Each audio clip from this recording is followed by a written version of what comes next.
past a certain point. But that undermines any sense that we have a set of values in terms of how we're trying to approach our foreign policy. The next step in all this is resources. Here, this is more of a bipartisan problem, as we've discussed. We seem to think that we have infinite resources. We can cut taxes and spend $1.5 trillion on the defense budget without ever contemplating how do we use those resources better. So we do seriously want to hear, given the amount of money we have, how are we going to make this work? And one particular example of this, which I'm going to come back to over and over again, is, of course, the $22 billion battleship, which seems like a horrific idea to spend that much money when we have so many other needs.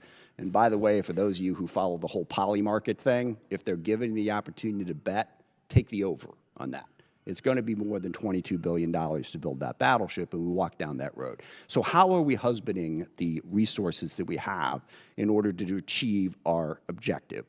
But the overall biggest problem is the Trump administration has decided that an excessive reliance on violence, threats, coercion, and the use of the military isn't just their go-to option. It's pretty much all they've got. If somebody in the world isn't doing exactly what we want, our approach is let's punch them in the face repeatedly until they capitulate. And then, frankly, even after they capitulate, we decide to keep punching them in the face just on the off chance that they might change their mind. And I think, as I said, the Financial Times summed this up fairly well this morning when it said, let me get all of this straight in my head. They want their allies to join in an ill-thought-out war of choice with unclear aims and an uncertain chance of success for any of the myriad aims stated so far. They want everyone else to absorb any of the externalities, like influxes of refugees, disruptions to shipping, higher oil and commodity prices, and maybe even some incoming missiles. And then they also want to tariff everyone at 15%. I'm not sure they can keep pushing at everyone all at once indefinitely. There seems to be an inability here not just to anticipate second and third order effects, but even just to model a response from any other party, much less every other party. The rest of the world does matter, and I suppose maybe we can just say, we're the United States, whatever we want, you have to give it to us, and if you don't, we're going to bomb you, tariff you, or do something to you. But that type of confrontation creates more chaos and more war, which is what we have seen. I know everyone likes to dump on the international rules-based order, okay? But the alternative to that was might makes right.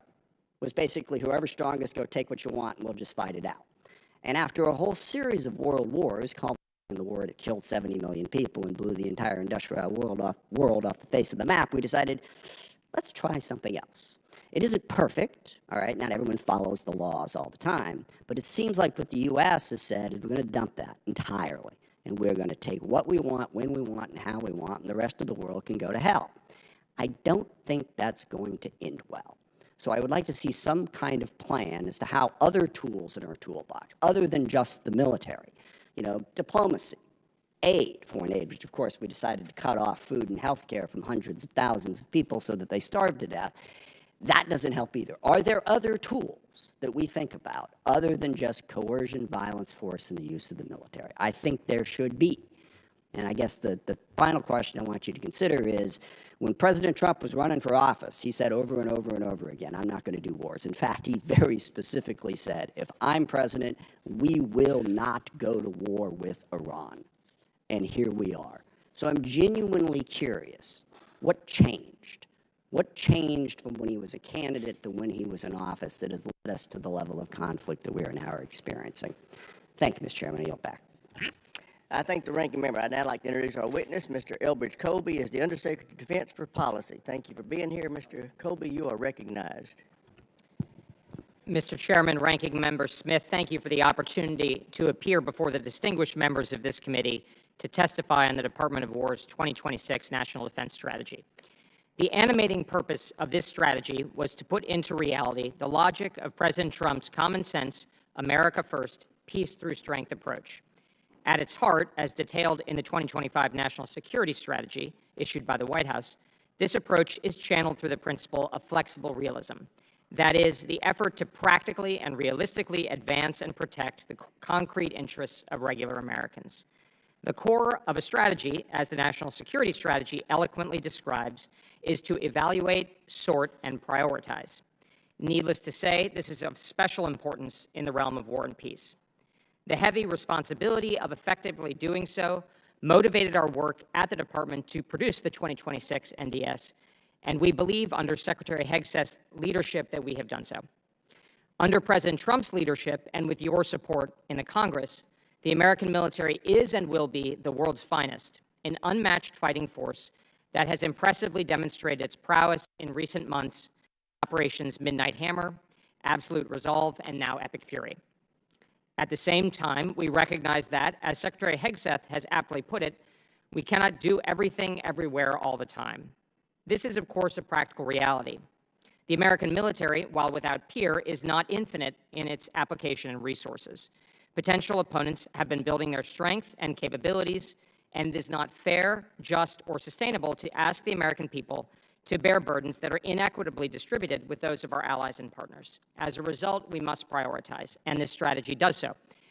It does not do so in a way that is pinched or hesitant. Instead, it does so in a way that prudently and practically navigates between two unreasonable extremes.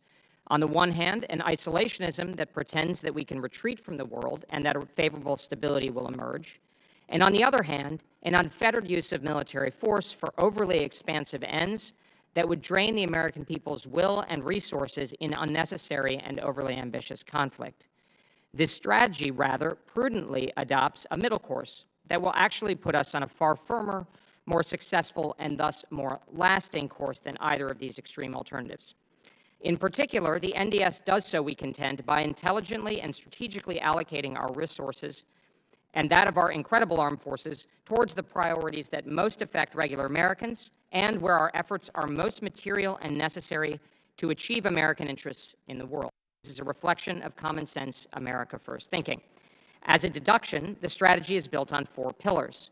First, it restores, after decades of neglect by some administrations, the military's role in securing our homeland and ensuring that our key interests in our native hemisphere are protected. This is critical for regular Americans because we must ensure that we are directly protected and secure in our own home area. While the military is only a part of this effort and often far from the leading element, it does play a critical role that will be enduring. Second, the strategy focuses our military effort on ensuring the preservation of a favorable balance of power in the Indo-Pacific, the world's largest market area. America's interests there are real and significant because of the scale of that market. At the same time, our interests are not limitless.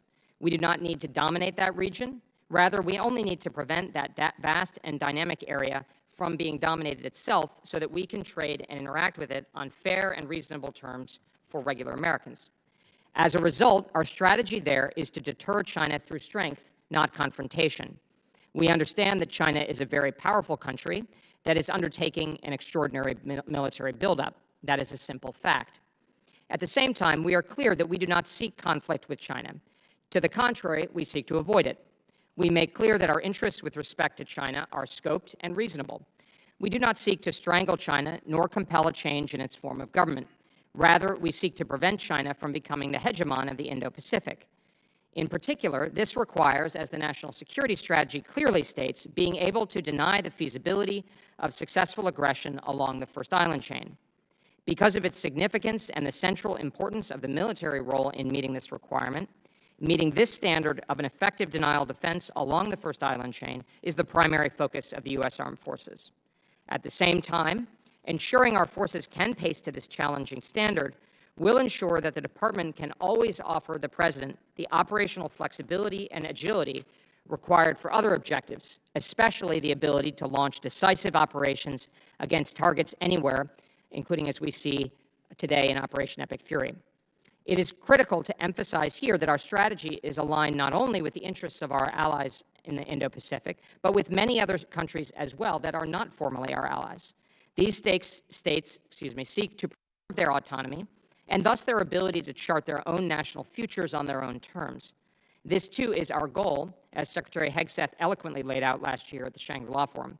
And our military focus, alongside the efforts of our allies and partners, is designed to uphold that ability. Third, we recognize clearly that there are other real threats around the world that imperil our allies and indeed our own interests directly. We do not neglect that. To the contrary, we see it clearly.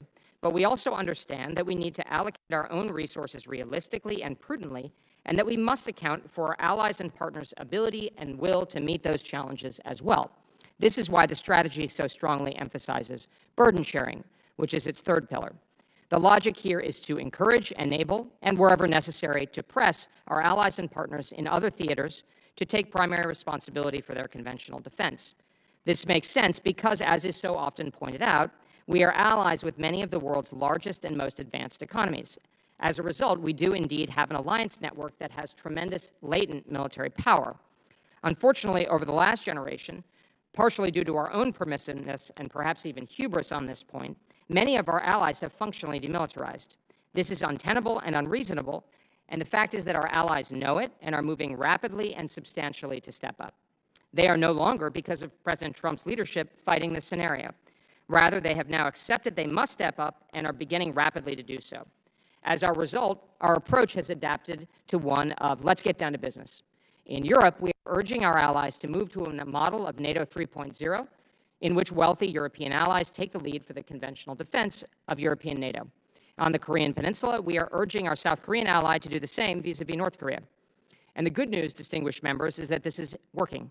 Our allies are indeed stepping up along these lines. Now the issue is helping them do so and making this transition as rapidly and effectively as possible, which is indeed our focus. In other regions, we are also urging and seeing progress with our allies. Along the first island chain, with countries like Japan and Australia, we are urging these wealthy and capable allies to do their part for collective defense, as the NSS urges. In the Western Hemisphere, we are working with many like-minded countries in the region to address shared threats to our prosperity and well-being, as today's conference in Miami demonstrates. And in the Middle East, we are actively working with our model ally, Israel, and other regional partners to address the threat of Iran and terrorism, indeed the very purpose of Operation Epic Fury. The final pillar of the strategy, as you mentioned, Mr. Chairman, is to supercharge the defense industrial base. The NSS and NDS, and I stress this, both call for a national mobilization of our industrial capacity to arm both our own forces and those of our allies and partners. As you on this committee know so well, this is vital because we must be able to arm our own forces and those of our allies and partners with the best weaponry quickly, at scale, and at a reasonable price. We are seeing tremendous progress on this front thanks to President Trump, Secretary Hegseth, and Deputy Secretary Feinberg's efforts, as well as your support and leadership in Congress, but this will be a critical continuing area of focus in the coming years. In closing, this strategy promises, under President Trump's leadership, to put our country and our allies and partners on the path to lasting security. In just a few years, we can expect the warfighting ethos to have been restored in our armed forces and for them to be armed with the most modern, effective weaponry at scale.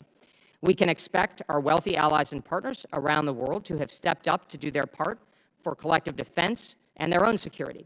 We can expect our potential opponents to see the peerlessly formidable armed forces of the United States and the highly capable forces of our allies and partners together, and to conclude that peace and restraint is the better course for them. Thus, we can very much reasonably hope for a decent peace for Americans, for our allies, and for that matter, for our potential opponents. This is a very good future to which we can reasonably aspire. At the same time, however, we at the Department of War know that we cannot take this future for granted. To the contrary, we will hope for the best but prepare for the worst. We will ensure that our armed forces are as ready as they can possibly be in line with the priorities outlined. Should our potential opponents spurn this reasonable offer, members of this committee, your support in ensuring that our forces are ready will be absolutely vital. Thank you very much, and I look forward to your questions. Thank you, and I'll recognize myself for questions. I have, over the last couple of years, spoken repeatedly with General Grinkowicz, the EUCOM commander, his predecessor at EUCOM, General Cavoli, and U.S. Army Europe Commander Donahue about the decision to withdraw the brigade from Romania. All of them made the assessment this would increase NATO's risk in deterring their posture against Russia, but it also sent a terrible signal about the United States' commitment to NATO. General Cavoli, in fact, last year when he testified before us in the posture hearing, left absolutely no doubt during that hearing that it was his best military advice that we keep that 5th Brigade in Europe. Then we had President Trump state 2 days before the decision was made that there would be, quote, no significant changes to U.S. force posture in Europe. And then also, we had Secretary Rubio told his Romanian counterpoint 2 weeks, the very same thing. When I was in your office, I told you there was overwhelming bipartisan support in Congress for keeping our posture in Europe at 5 brigades.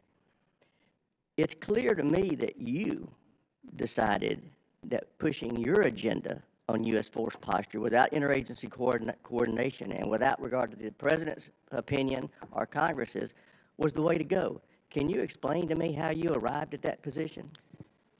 Thanks for the opportunity, Mr. Chairman. Let me, I categorically assert that I was straight with you in our discussions, and I commit to be. So that just kind of lay flat, as they say in the Pentagon, on that point. Let me reassure you emphatically that I'm a loyal lieutenant of the President, and we don't do anything in the Department of War that is not aligned with the President. I am not in the chain of command, sir. So when you say you, I can only infer that you are referring to President Trump's Department of War. I stay very, very closely tied in with Secretary Hegseth, who is, of course, with the President essentially every day, whether directly, physically, or otherwise. So let me just stress once again, sir, that these are the policies of the Trump administration. I am a loyal lieutenant of the President, and we follow his instructions on this issue as others. On the specifics of the matter, sir, a couple things. This decision was coordinated through normal channels within the Department of War and did receive best military advice. And in fact, some of the, I will say, some of the reasons for doing it was the significant stress on the Army forces that were deployed there. So that was actually some of the, in fact, we all heard about it directly. And without getting into individuals, because it's deliberative within the executive branch, I have a different understanding of the best military advice provided by some of our commanders. So happy to go into that. So we aren't competent to hear best military advice in this committee. I'm sorry? You're telling me that we aren't competent to receive best military advice? I'm not saying that at all. You're absolutely competent. I mean, I only sat in that chair and told us that it was his best military advice. General He was Colby the did. UCOM commander. His successor told us the very same thing. I'm not questioning your integrity in this, sir, but I heard something different in terms of when we made that decision, so without getting into personalities. Okay. And then actually, sir, and I won't quote the individual specifically, but a very relevant senior European official actually said that this was a very beneficial signal. I heard that about several weeks ago, and it's demonstrated to Europeans that they need to set. Sir, I was asked not to, maybe in closed session we could go into it, but I can give you chapter. We'll have a closed session right after this. I look forward Happy to do that, sir. Mm-hmm. All right. The decision, as I understand it, to remove that brigade was made on October 24th. Our committee was formally notified on the 27th.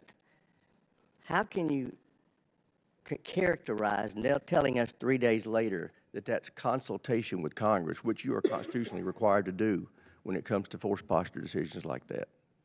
Sir, I'd have to get back to you on the details, but we take our duty to consult with Congress very seriously. Obviously, we're focused on preserving the President's. I know you share the desire to preserve the President's decision space, and we want to make sure we do that, as well as Secretary Hegseth's. But you can rest assured, in fact, my office, just in the last 4 or 5 months, I think has done upwards of 100 touches, both with your committee and the Armed Services Committee, as well as Senate Armed Services Committee, as well as with other parts of the Congress. So I would actually go so far as to say our organization is one of the leaders in congressional engagement.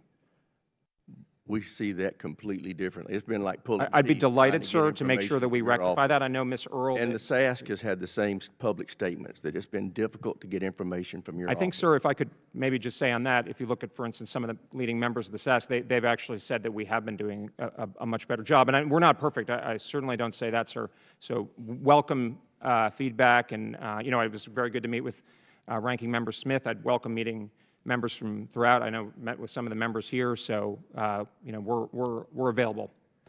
All right. Well, I still feel strongly that I concur with the last two EUCOM commanders and General Donahue that we need 5 brigades in EUCOM.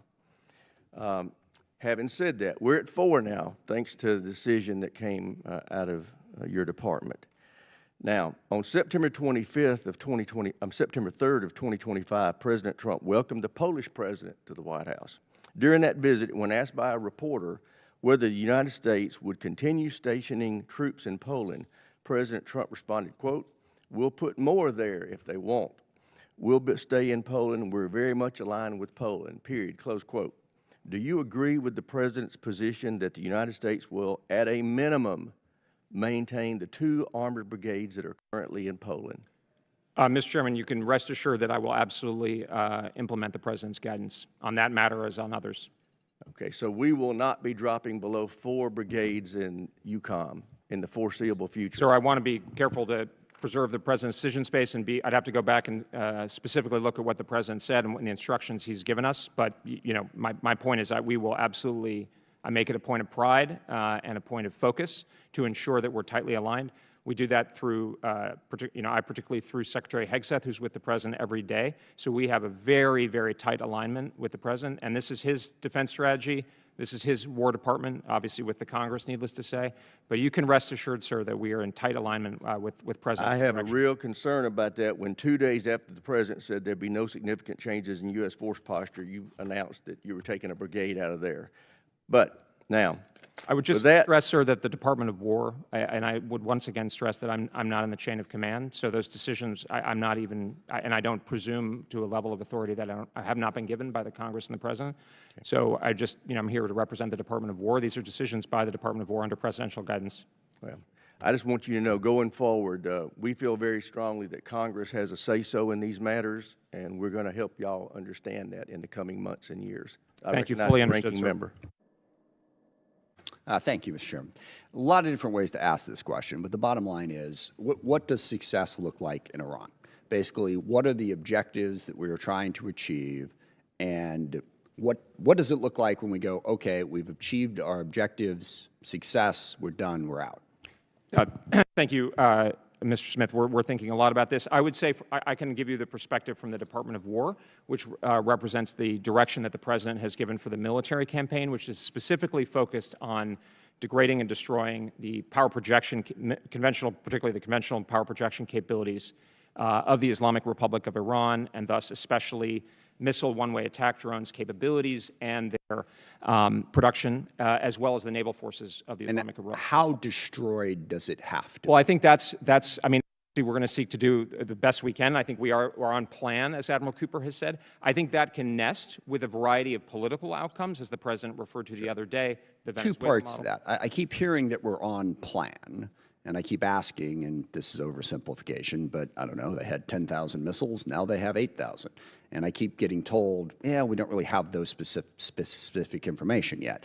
So how do we know that we're on plan if we can't get... we don't want to repeat, these mistakes of McNamara and a false kind of numeracy to it, but I would say that, we are looking at the strategic level. And I know some of the both civilian and uniform representatives will be briefing you in classified session later today. So obviously those numbers are important, but we're looking more at a strategic level at degrading the capabilities of the Islamic Republic, not only fielded forces, but the production capabilities. The lack of specifics on that are troubling in terms of how long this is going to last. And then the second piece of it is what you alluded to, which is, okay, so we've done this before. I mean, we did it a year ago. Israel did it over the course of 2 years and significantly degraded Iran at a much lower cost in terms of the regional war. But when that's done, if the Islamic Republic is still there, they will simply rebuild. So what is the objective to prevent that from happening? I don't think that's a given at all. Well, it's not a given, but what's the objective? Right. No, I think how do we it's get to the precisely point where to it doesn't avoid the happen? Islam. I mean, as Secretary Hegseth said, part of this, and I think Secretary Rubio as well, was, the Iran was building a conventional shield to enable a recovery of its nuclear ambitions. And so obviously, as part of the, end state, without being too kind of linear about it, is to prevent an outcome where they don't have the incentive. And that's where the Venezuela model, I think there's a realistic sense. We have learned the lessons of Iraq and not being overly ambitious. You understand that comparing Iran to Venezuela is like, I don't know, comparing Kentucky to Venezuela. It's equally valid. Iran... I don't think it's a perfect analogy, sir, but I think I'm just making a point about in terms of the flexibility of the political objective. And of course, the President has said it's a fact, it's a historic opportunity for the Iranian people to rise up and overthrow this noxious government. Right. But that's and not. there's no particular plan for that actually happening. Well, it's that more of a hope than a the plan. Department of War has been instructed to focus on the military forces of the The Islamic second piece of Republic. this that I want to get into is I think what President Trump meant when he was on the campaign trail saying that we won't go to Iran, go to war with Iran, is the same thing he meant if I was president, the Ukraine war wouldn't have happened. That his mere presence and his policies will stop that. That's the America First agenda. So I guess how did the America First agenda fail in Iran? Because I think the president sincerely meant that. He sincerely meant, you put me in office, I'm going to do things that's going to make sure that we don't go to war with Iran. He failed. We're at war with Iran, and 14 other countries have been dragged into it. So the speech that you laid out was very well said, and if that is what was happening, I'd have some quibbles, but at least we could live with it. But very clearly, that agenda failed in Iran. Why? I don't think, sir, it failed. I mean, the president has been consistent for many years that Iran cannot have a nuclear weapon, and it's a serious He's also threat. been consistent that he would not, that war would, look, anyone can come in and blow stuff up. I mean, that option's been on the table, and that's the option we've been taking a long time. And that was sort of the president's argument, was I'm different. I'm so strong that this isn't going to happen on my watch, and he was wrong. It did. I don't think the president's wrong. I think the president's demonstrated, I mean, in his first term as well, but certainly in his second term, that he is prepared to use the military instrument. That's why he keeps referring to peace through strength. Of course, right, there's the strength element, and it has to be credible. He has, I have a different assessment, sir. If I may say so. I do But, think he's used the peace and the diplomacy abundantly over the last year and a half, right? I mean, all the peace deals, et cetera, spent a lot of time Gaza, for instance, and many of these other conflicts. So I think he very much is prepared, and he was willing to talk to the Islamic Republic, but I think that his determination and others, Mr. Kushner, Mr. Witkoff, Rubio, was that I want to let some others get in here. That's solid enough answer, but again, there's no question that he failed in the sense that, he said there was going to be no war if he was president. Here we are. I mean, those are just facts. So we need to figure out how we got there. I yield back. Thank you, Mr. Chairman. Thank you, gentlemen. Chair, and I recognize the gentleman from South Carolina, Mr. Wilson. Thank you, Chairman Rogers, for this timely hearing. America, I believe, is in a conflict we didn't choose. Dictators with rule of gun who are invading democracies with rule of law. It began, of course, in February 24, 2022, when war criminal Putin invaded Ukraine, and then it was followed up by the puppets of Iran invading Israel on October 7, 2023. With that in mind, I am grateful in your opening statement that you have cited the threat of the Chinese Communist Party in Iran, but the axis of evil includes war criminal Putin resurrecting the failed Soviet Union with mass murder in Ukraine since 2014, as Putin has rigged elections in Belarus and Georgia with Russian occupation of South Ossetia and Abkhazia of Georgia, while occupying Transnistria of Moldova. Incredibly, President Trump has achieved the 5% GDP by NATO allies, but peace needs more secondary sanctions on war criminal Putin. Additionally, war criminal Putin, I believe, is insulting you. He is mocking you personally. As President Trump has indicated, Putin speaks lovely in the morning and conducts mass murder in the afternoon. With that in mind, Secretary Colby, under the leadership of President Donald Trump, we're preventing endless wars, prioritizing American security and peace through strength. The National Defense Strategy seeks to shift responsibility for security in the Middle East to Israel and our Arab partners and prioritize other threats, and you've indicated the other threats should be focused on the Indo-Pacific. Do you believe that Operation Epic Fury risks wasting the department's limited resources needed to deter war with China? Mr. Wilson, I think that the Operation Epic Fury is actually an example of exactly what was talked about in the strategy. The threat posed by the Islamic Republic of Iran is explicitly detailed, and also the ability for the president to be able to take effective action against those threats. It's actually a validation of the approach towards allies and partners, because we see right now, obviously, Israel, a model ally, really taking but in the meantime, but also, if I could conclude, also we're going to maintain every effort in success for Operation Epic Fury. Absolutely, we're committed to making sure that Operation Epic Fury is a success. And indeed, an extraordinary development today, to me, Iran has attacked Azerbaijan and attacked Syria. I am confident President Ilham Aliyev and Ahmad the president of Azerbaijan, and Ahmad al-Shara, president of Syria, that Azerbaijan and Syria now will take action against Iran, which again adds to our capabilities of reducing the threat by Iran. Additionally, war criminal Putin continues, and our allies in the NATO flank face sustained pressure. Congress is aligned with the clear objectives. Congress appropriated $400 million for the European Capacity Fund to strengthen regional deterrence and partner capability. What is the policy's recommendation for using the $400 million appropriated in the European Capacity Fund? Sir, I'd have to take that back. I'm not familiar with the specific issue, but I'll commit to promptly getting back to you on that, sir. Indeed. You set the policy guidance for the security cooperation, and I would urge you that indeed these funds should be used to support the brave and courageous people of Ukraine. Hey, for 4 years, they've stood up to a murderous dictator. I was in Kyiv in December before the invasion, and the entire planning was resistance and guerrilla warfare. The people of Ukraine have stood up for 4 years, and criminal Putin has actually lost nearly 1 million troops killed and wounded. And every effort should be made to back up our Ukrainian allies. And the intent of the $400 million Ukraine Security Assistance Initiative, which was authorized in the NDAA.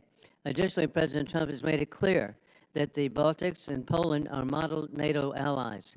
The current force posture must be maintained for the benefit of American deterrence and commitment to the eastern flank, from our allies of Bulgaria and Romania to Estonia, Latvia, and Lithuania. And so I'm just, again, so hopeful that indeed policies will reflect the axis of evil needs to be defeated. And it's war criminal Putin, it's the soon-to-be totally removed regime in Tehran, and the Chinese Communist Party. With that, I yield back. Thank you, gentleman. Chair, and I recognize the gentleman from Connecticut, Mr. Courtney. Thank you, Mr. Chairman. Mr. Colby, in the unclassified NDS that, again, was just issued about a month ago, on page 11, it states, quote, "The Iran's regime is weaker and more vulnerable than it has been in decades, and that their axis of resistance is similarly devastated." For anyone who understands the English language, your department clearly, explicitly downgraded the threat that Iran poses to our nation. Yet suddenly on February 28th, just a few weeks later, that all changed. Epic Fury was launched. 6 service members have lost their lives because of, in my opinion, a gross failure of force protection. And there still is no coherent explanation of what caused the change and what is the end game. And that's why if you look at public opinion polls over the last week, across the board, there's been no rally around the flag reaction by the American public. First of all, they kind of took you at your word, and the president at his word when he said that the nuclear threat was obliterated just a few months ago. And now suddenly we're engaged in a war which, again, for a lot of people, feels very much like past experiences, which didn't end very well. I want to also, for a moment, just focus on the NDS's sort of almost insulting comments about burden sharing by our European allies in NATO. Again, when you laid out in the NDS what are the homeland security threats, what's the threats in the Western Hemisphere, there's not a word in there about the fact that Putin, even in the middle of the Ukraine war, has still been increasing his investment in its nuclear forces. General Giat from the Northern Command, when he testified this past year in 2025, when he was asked the question, again, in a public setting, what are the threats to the homeland, made it very clear that the bomber fleet sorties that the Russians have been conducting over the North Atlantic coastline, that submarine patrols, there was a port visit in Cuba, and again, there's no question that for some of us who have had the briefings, this is something that actually has been accelerating over the last few years or so. Not a mention, not a syllable in the NDS in terms of the Western Hemisphere threats that, again, you posted there. In terms of burden sharing, as the Norwegian Prime Minister pointed out to President Trump not too long ago, he stated that the Russians' nuclear arsenal is 100 kilometers from its border on the Kola Peninsula. They are the eyes and ears for the United States of America in terms of patrols that go in and out from that region. They invested some serious money before President Trump was president in purchasing P-8s to conduct those ASW patrols. Denmark, UK, France, Greenland, Iceland, Canada, all of them are part of the effort to protect the U.S. homeland. And again, the Premier made it very clear that arsenal is not aimed at Norway, it's aimed at us. So when is there going to be a recognition by, your NDS about the fact that really, I think probably the most existential threat to the homeland has, over the years, decades really, been a team effort with our European allies, which they have gladly contributed to, even though for them, it's not their number one closest security threat. Well, thanks, sir. Maybe I could refer to you, page 12 of the document. It says Iran's leaders, although it suffered severe setbacks, it appears intent on reconstituting its conventional military forces, and Iran's leaders have also left open the possibility they will try again to obtain a nuclear weapon. I won't go much further, but obviously the threat of Iran is countenanced in here, and we talk about the burden-sharing piece, but also the ability of the president to use force. And then, sir, on page 10, about Russia, the document says, Russia also possesses the world's largest nuclear arsenal, which it continues to modernize and diversify, as well as undersea space and cyber capabilities that it can employ against the U.S. homeland. So, sir, obviously this is also the unclassified version, so I don't need to. Well, I've read the classified. I've actually read the classified. Demonstrably here. I've read the classified version. It is radically different from the briefings that we've gotten from Northcom and EUCOM over the years. I can't possibly agree with that. Well, It I fully actually incorporates think that. We take those threats very seriously, sir. Yeah, and unfortunately, you don't give credit where credit is due in terms of our allies. That again, Sure, our allies are making standing up- tons of progress. I saw it in Europe. We're moving out. Again, this We're getting down to preceded business, sir. Trump. Really, again, I have the Success has many submarine- I have the fathers, sir. I'm- submarine base in Groton where those patrols are happening.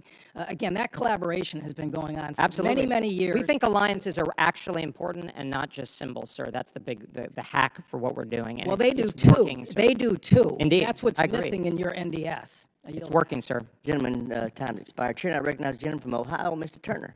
Mr. Colby, this is going to be a nice transition from your conversation you just had, turning you to page 10, where you were just referencing on Russia. You agree that Russia is an adversary and a direct threat to the United States?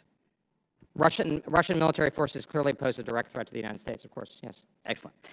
You were just being interviewed in a publication, Foreign Policy, that was published February 2026 concerning our commitment to NATO. You acknowledged the United States is committed to NATO. It is committed to Article 5. The administration from the president on down has made that clear. You made that statement unequivocally. However, you were then asked further questions about that statement after having made the unequivocal blank statement. And quite frankly, you waffled. And I'm going to give you a chance to unwaffle. And the unwaffling is, in that blanket statement, I think you made it clear that within NATO, there are no territories within NATO that are second-class citizens. There are no territories within NATO that are not within our Article 5 commitment, correct? The Baltics, the Balkans, there are no areas in which we have a lesser commitment. Sir, I respect that you're making those statements. What I said is we are committed to Article 5, which is enshrined in the Washington Treaty. That's what I said.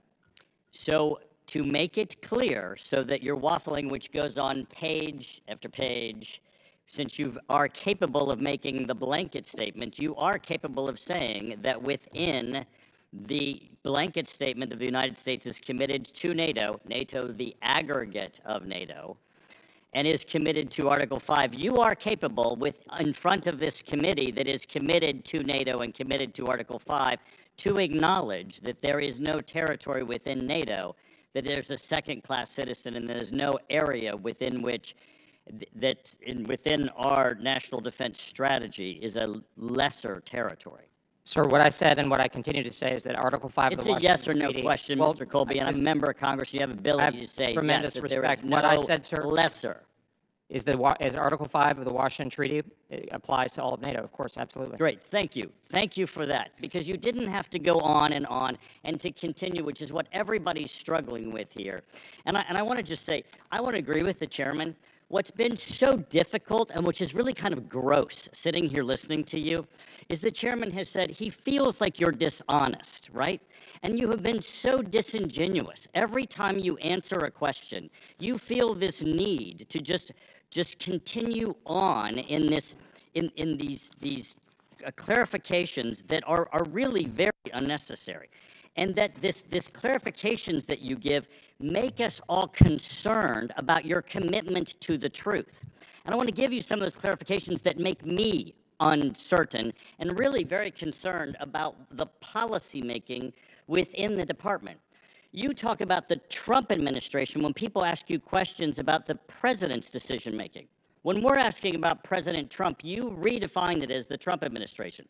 You say our decisions are aligned with the president, as if you're reinterpreting the president's decision-making. I want to know about the president's decision-making, not you being your interpretation about being aligned. So tell me you're not trying to make decisions where you're just divining an alignment with the president and interpretation that President Trump is the one making decisions, because up here, we're losing confidence as to whether or not Mr. Colby's going into a room and trying to decide whether or not he's aligned with the president or whether or not President Trump's making decisions, because we're all comfortable with Mr. Trump's and President Trump's decision. We're not comfortable with Mr. Colby's. Well, sir, a couple things. First of all, I make it a point of being truthful, so I categorically reject your characterization, but I'm happy to answer your questions Well, it was here. the chairman, Otherwise, and you didn't reject it when he was well, straight I up also, telling you that he had conversations with you and was very concerned about what you'd said to him and then what had happened. I believe I'm just making the point in general. We make it very much our business. Part of being truthful is I give you a sense of what I know and what I don't know. I can't speak. I'm often, the secretary is the one who's primarily over in the White House, but we make sure that we are very lined up. Secretary is with the president all the time. Said it again, lined up, And lined up. we get, I want you to make certain that the I'm definitely in decision-making line is with the President president, Trump. and I'm a loyal lieutenant of the president, Mr. Turner. I can assert that absolutely. Well, we are very, very concerned in this committee that that is not necessarily happening at times, and that's what we try to assert, and what we try to make certain happens. I yield back. Gentleman yields back. Chair, and I recognize the gentleman from California, Mr. Garamendi. Thank you, Mr. Chairman, and thank you, Mike, for bringing very serious clarity to this issue. So I think where we're going here is, instead of saying the administration, we're going to start saying the president. So the very first page of the president's national defense strategy states that the department will no longer, quote, be distracted by interventionism, wars, regime change, and nation building. In the last 3 months, however, the president, I had the word administration here, but I'm going to follow on you. The president has started wars of choice in South America, the Middle East, and he's failed to lay out any strategic plan for an endgame or a consistent justification for these efforts. By the president's own account, he has decided to use missile strikes to murder people in the Caribbean and the Eastern Pacific, raid and seize the dictator of a foreign country, and he, the president, has started a war with Iran and placed our troops in harm's way in the Middle East. The president has also refused to directly supply necessary weapons to Ukraine. And the president has said he wants Greenland. All of this raises the question of what in the hell is going on?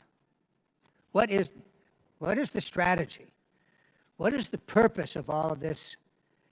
The president also said that on day one he would be a dictator. He didn't say when he would end his dictatorship. But for those of us that have observed the president and his policies and his rather wild strategies, we're going, it appears as though this dictatorship's not going to end. And you're here basically carrying the president's water and trying to answer the questions that this committee has raised. If it hasn't been clear to you yet, we're concerned that the president and his staff and minions are disrespecting the Congress of the United States, this committee, and simply going to do whatever a dictator wants to do. Now, am I correct that the president is going to do whatever he wants to do, wakes up in the morning and says, well, we obliterated the nuclear program in Iran. A couple of months go by, he wakes up in the morning and said, we're going to go to war with Iran because of their nuclear capability. I don't get it. And if you've not yet figured out from the comments of my colleagues up here, we don't get it. But indeed, we seem to have a president that every morning wakes up with a different strategy. So, where are we going here? Can you explain what the president wants to accomplish in the Caribbean? Well, he removed the dictator, but the same regime's in place. And by current reports, the military is now engaged in some effort, maybe not a war, but some effort in Ecuador. That was not explained to this committee either. So what's going on here? Do you, a representative of the president, understand the Constitution? The Constitution gives the Congress of the United States the sole power to wage war. We can debate what the authorization to use force is all about.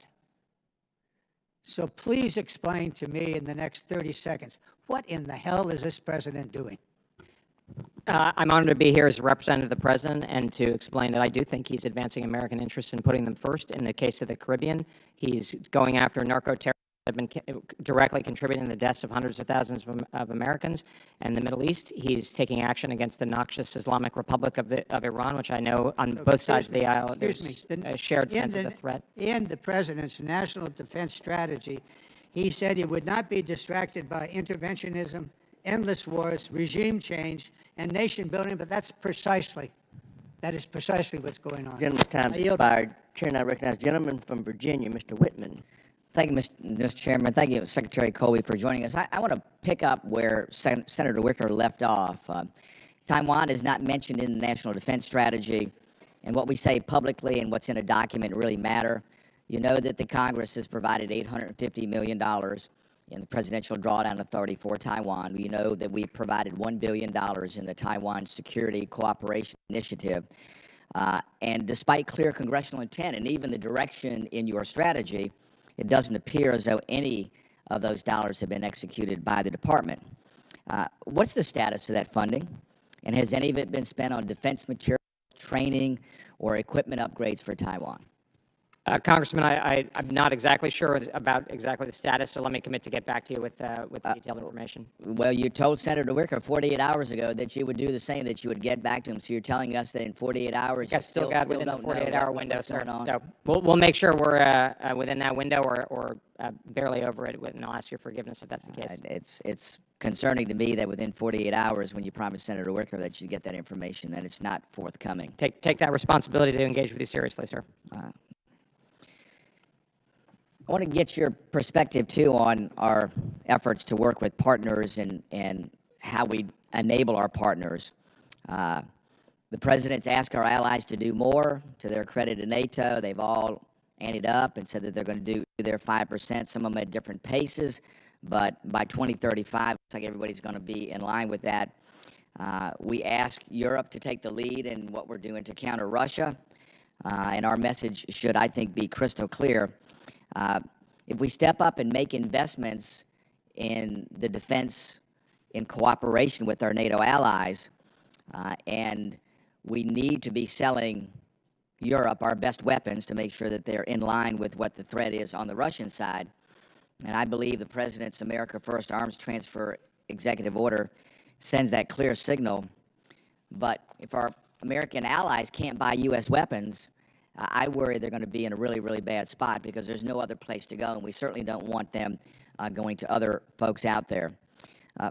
Tell me this, what's the message to our allies like the Baltic states or Poland that are meeting or exceeding the 5% target? They're all in, but are being told U.S. weapons that they purchased are being delayed or not prioritized. So they're all in, they have the money, they paid for it, and now they're being told, by the way, you're not going to get the weapons. Somehow the priority list has been changed and somebody else is higher on the priority list, and yet we see an even greater threat by Russia and what they're doing to build their defense industrial base, which creates an even greater threat, and yet we're not doing the things that we're lecturing the Europeans about doing and not providing them weapons. Give us a perspective on how we're going to close Sure. that gap. Well, actually, Congressman, the way you laid it out, I think is pretty similar to how we see it. I mean, I think we're in excellent, 2025 was about reframing. 2026, we're getting down to business. The Europeans are moving. I can say that from personal experience, not least in Brussels and Munich, as well as Asian allies like South Korea. And I think we're optimistic about Japan, Australia, and New Zealand as well. We are ahead of this problem. We share your sense of urgency coming down from the President.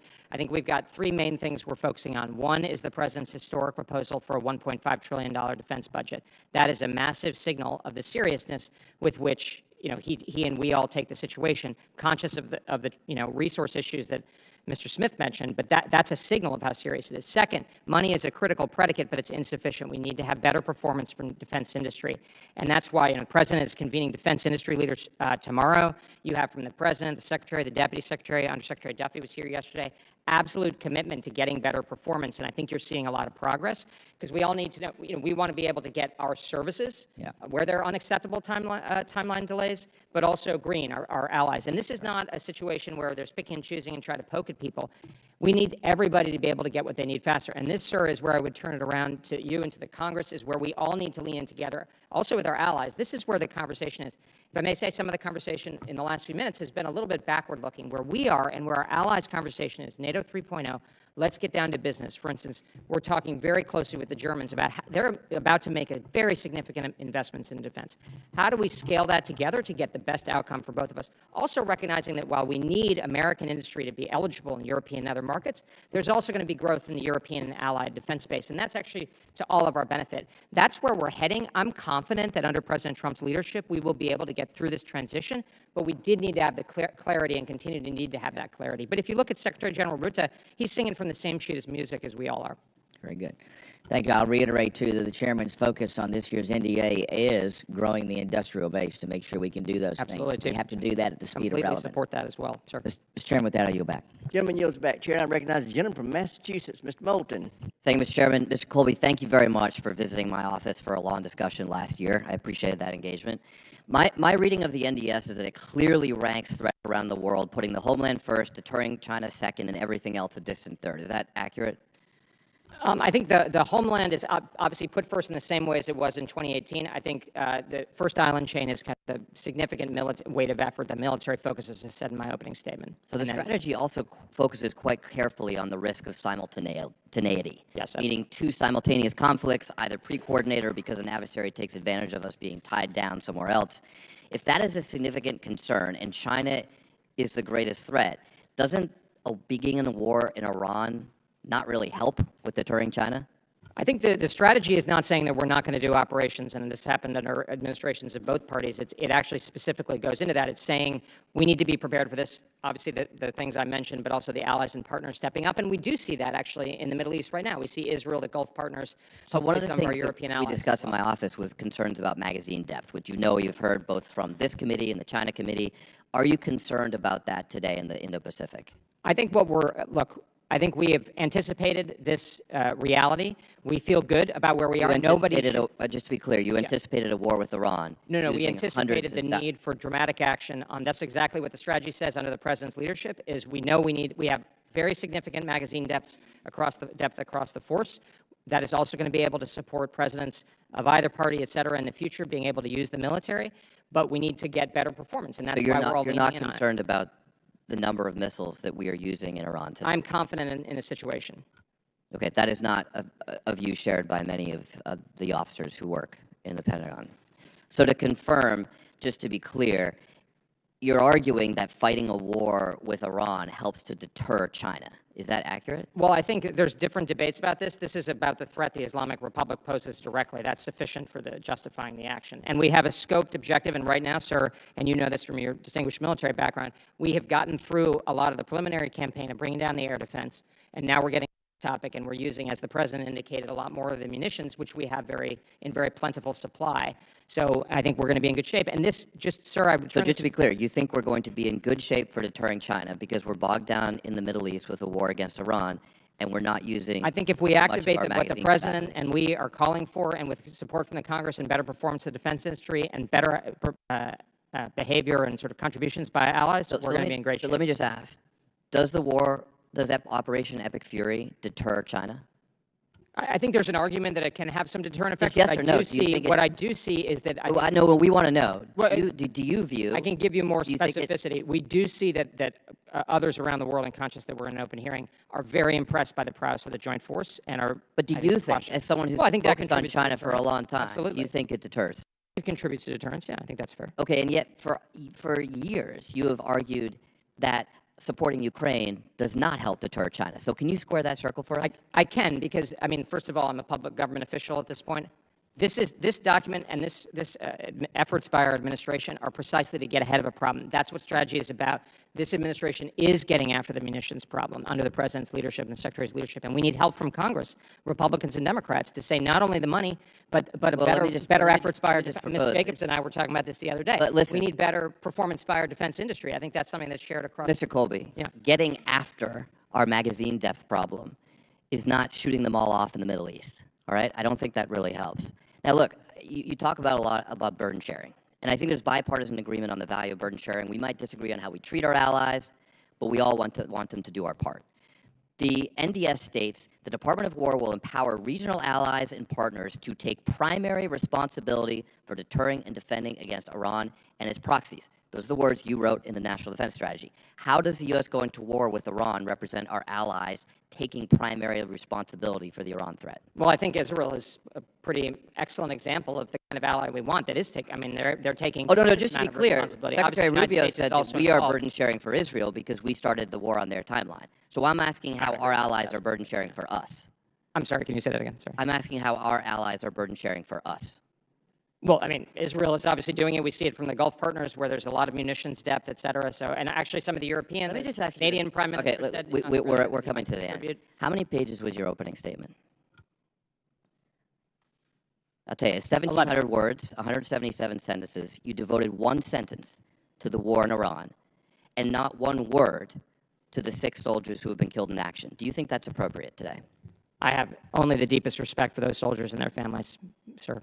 Gentleman's time's expired. Chair, I recognize the gentlelady from New York, Ms. Stefanik. Thank you, Chairman Rogers. Mr. Colby, this is somewhat following up on previous questions. There's been public reporting, as well as President Trump's statements on munition stockpiles, and my colleague, Mr. Moulton, touched upon this. Can you please give the department's assessment on munition stockpiles, what we can anticipate over the next year? I understand we're in an open setting, but the reason I'm asking the question is it will be Congress that appropriates and authorizes through a supplemental. So if you could lay out what you're able to in this open setting. Sure, ma'am, and obviously we're in an open setting, but I think this obviously has our top priority attention. The $1.5 trillion figure, I'm not exactly sure how that might be broken up in terms of congressional engagement, but I know there's significant engagement from the Secretary, Deputy Secretary, Undersecretary Duffy, et cetera. So I'm not sure I can get into more specificity here, but that's obviously, as the President indicated in his Truth Social the other evening, that's going to be a top priority for us. In the National Defense Strategy, the prioritization on homeland defense is incredibly important. It's important not only to the entire country, but specifically to a district like mine, given the importance of missile defense. Can you tell me a little bit about the administration's focus on East Coast missile defense site? In the first Trump administration, you will recall that the president designated Fort Drum as the chosen location for East Coast missile defense site. This committee has passed that language. What is the status of that, and what is the plan for that moving forward?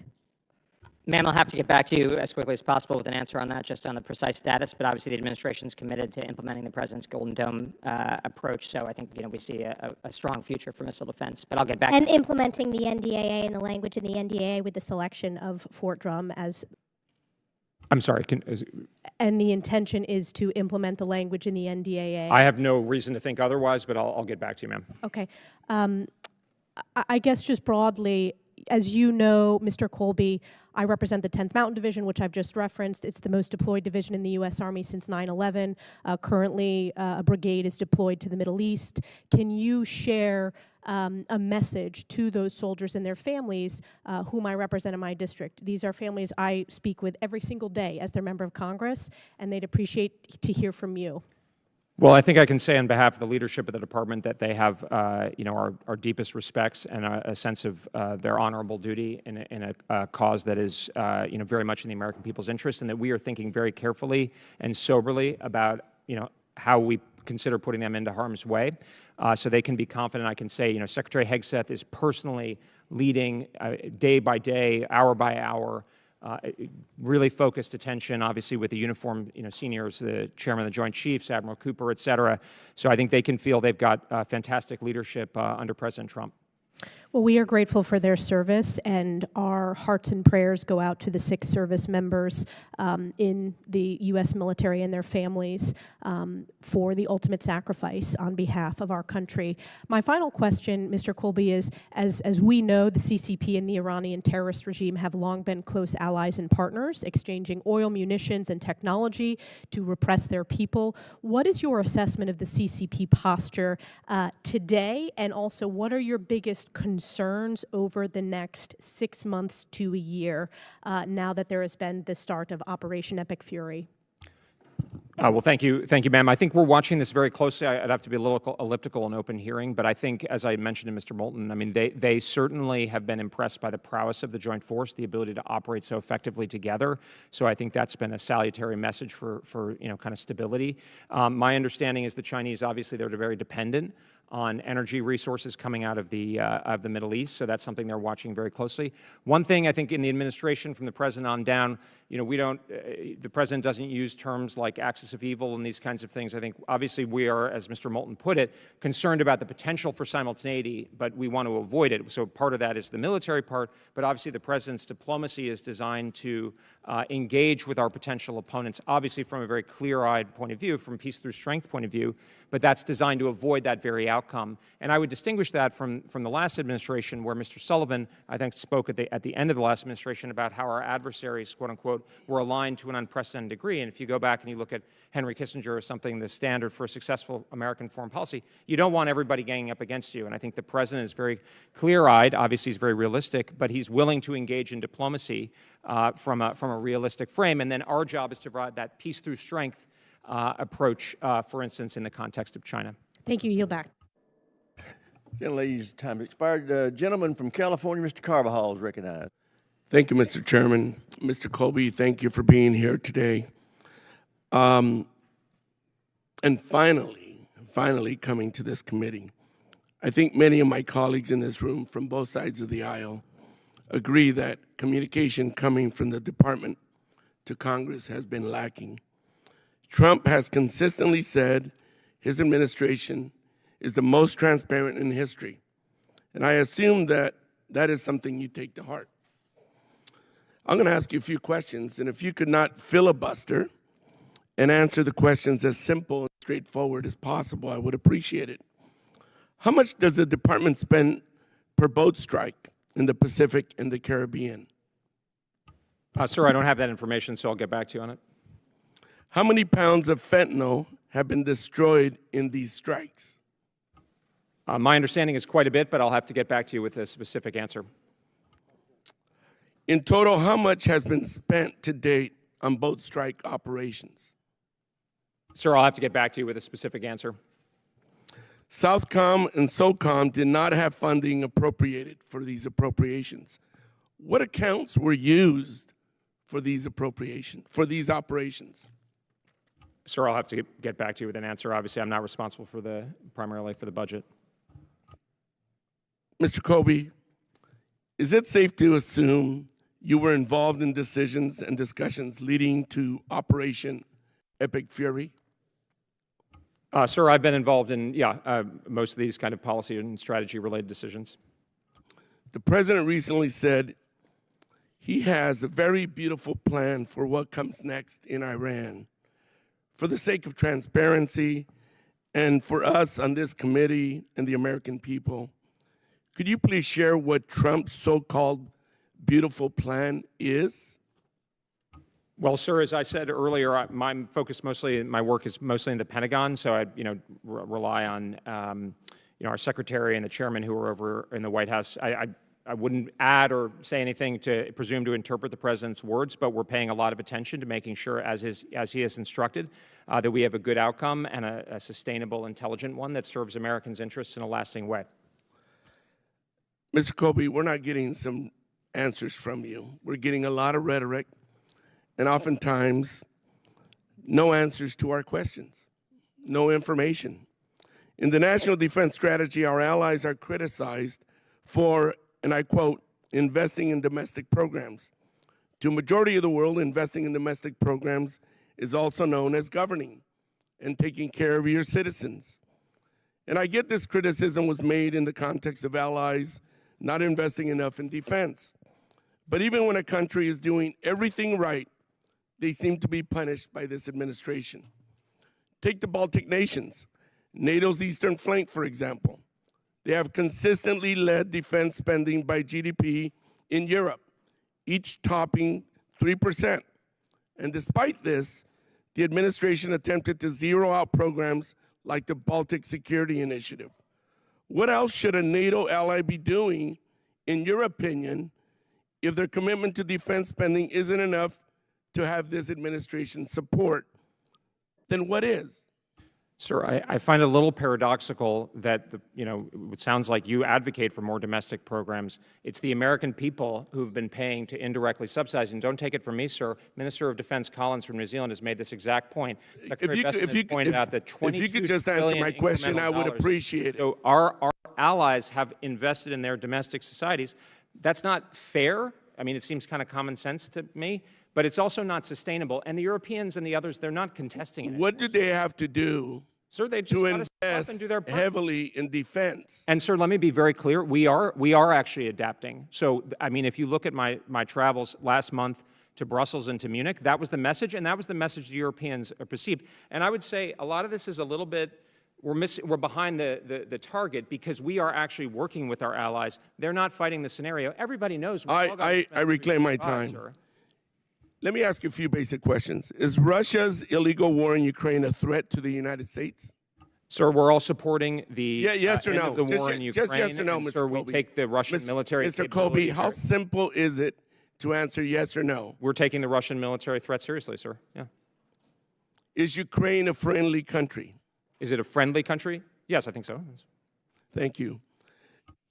I would encourage you to answer our questions and not filibuster with a bunch of BS. Thank you. Gentleman yields back. Chair, I recognize the gentleman from Tennessee, Dr. Desjardins. Thank you, Chairman. Secretary Colby, I'm probably going to take a little different approach than some of my colleagues have here, but as the subcommittee chair on strategic forces, I have a lot under my umbrella that as the President's priorities, including Golden Dome, advancement in space, nuclear modernization, missile defense, and so, pretty much all the things we're talking about here. So, what concerns me the most looking forward is a conflict with China. I would say, people are questioning daily, why now? Why did we go after Iran? And I would say, why not any time in the last 47 years? Because we could have spent the next hour talking about all the death and destruction that they've caused directly as a regime and what they've done through their proxies with the Houthis and Hezbollah and Hamas. And so when we talk about cutting the head off the snake, if that's what we're doing right now, how long would you anticipate the proxies to dry up, because we know all their weapons, money, and training comes from Iran? Well, sir, we're not going to close the president's decision space, but obviously I think you've heard the president talk about 4 weeks roughly for the military campaign. I think the chairman has talked about 3 to 5 weeks in terms of the designated objectives, hopefully getting into a good place. But obviously that's going to be as long as the president dictates, or as short, that's going to be up to him. And I would rank China, Russia, Iran, and North Korea as our 4 biggest adversaries in that order. What we're doing right now in Iran, if we were in a conflict with China, would we have the capacity to do both? Sir, I think we're in very good shape in large part because of the president's leadership, because this strategy is designed to get after the defense industrial capacity and the readiness and the restoration of the warfighting ethos that will allow us, and the stepping up by our allies and partners rapidly that will allow us to deal with the full range of potential challenges. And none of us have a crystal ball. We don't know how this is going to turn out, but I think it's looking pretty good. I think that there's a real opportunity for the Iranian people to take their government back. Over 80% want that, and you know, I am optimistic that we are doing significant damage to the regime that we would not be able to do if we were in a conflict with China. And I think China does take notice. And deterring China, let me put it this way, the best way to win a conflict with China and Taiwan is to not let it start. And I think this is a good way to do it. Let me ask this, and I don't know if you can say in open setting. It doesn't seem like Iran has many friends, and the friends that were at least neutral to them they're attacking. Do you see any sign that anybody's running to Iran's rescue? Sir, if I could just briefly address, I think the way you put it, the best way to deal with the challenge of China is not to fight it from a position of strength where interests are respected, and that's exactly the approach that President Trump and Secretary Hegseth have given us. I've actually been quite struck by how little support there is for Iran, and of course they've made that situation worse by taking shots at countries throughout the Gulf, Turkey, et cetera.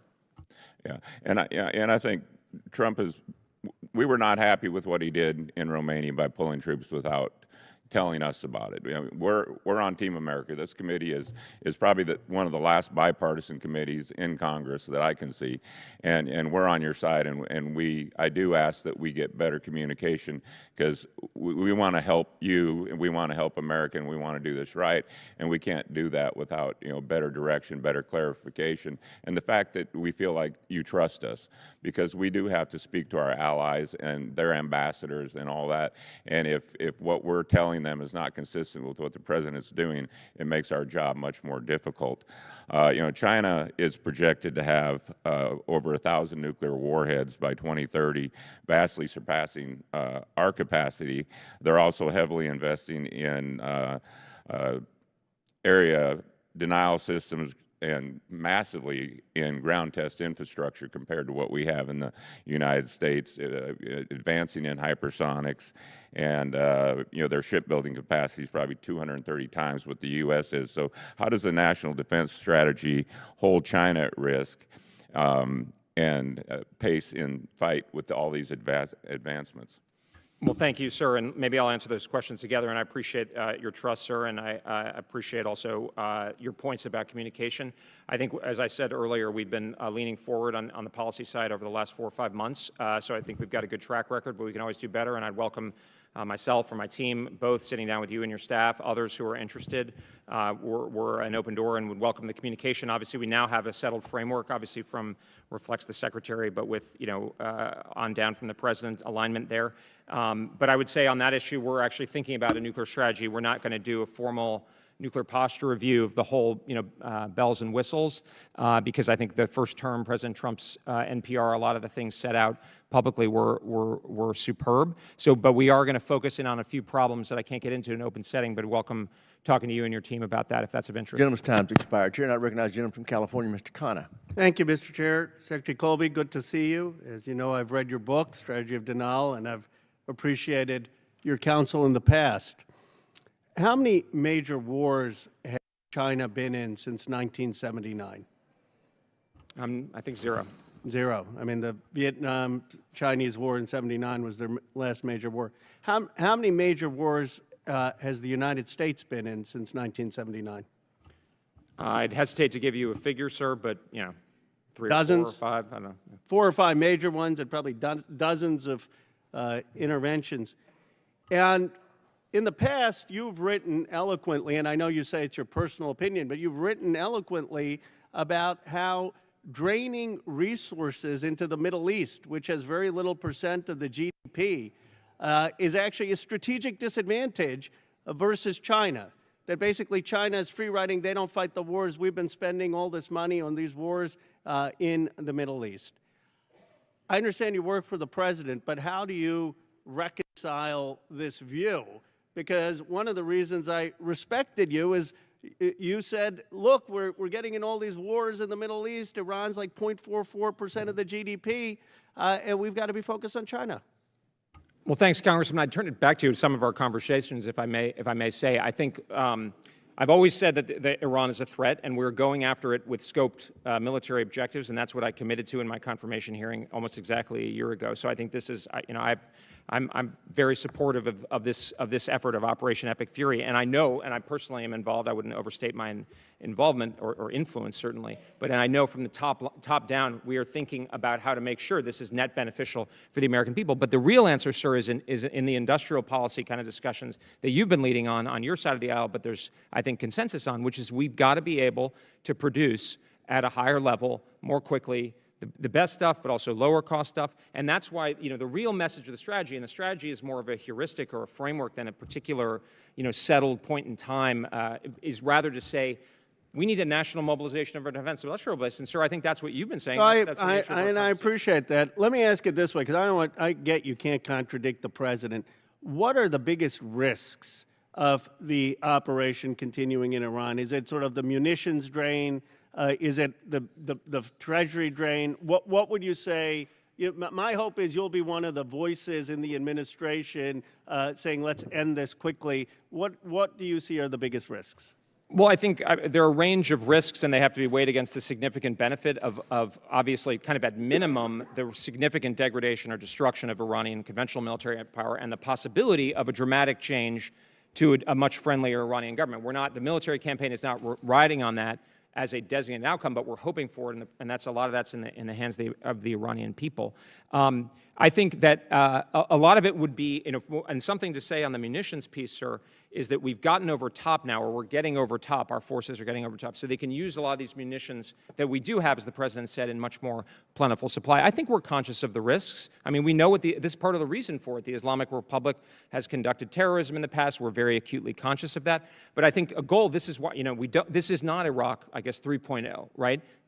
We are not doing nation building. We're not flowing. Obviously, the president has the option to use a variety of capabilities, but this is not, Jerry Bremer, CPA, et cetera. Let me ask one more question, my time. And my goal is to have your voice uplifted, so I don't want to ask you hard questions because maybe they'll discount your voice. I like the fact that you're in the administration compared to some of the other folks who are in the administration. By the way, Vice President Vance used to be where you were in terms of not getting into these wars until he's gone in the kind of Lindsey Graham direction. I actually don't understand it. Donald Trump beat Lindsey Graham in 2016, and now Lindsey Graham has become the face of Donald Trump's foreign policy. It's like, what happened? But let me ask you this last question. What about the view that Iran is just going to rebuild these things in 6 months, in 1 year? What is the plan? General Petraeus said, what is the plan after Iraq? What is the plan? Are we going to go bomb them again?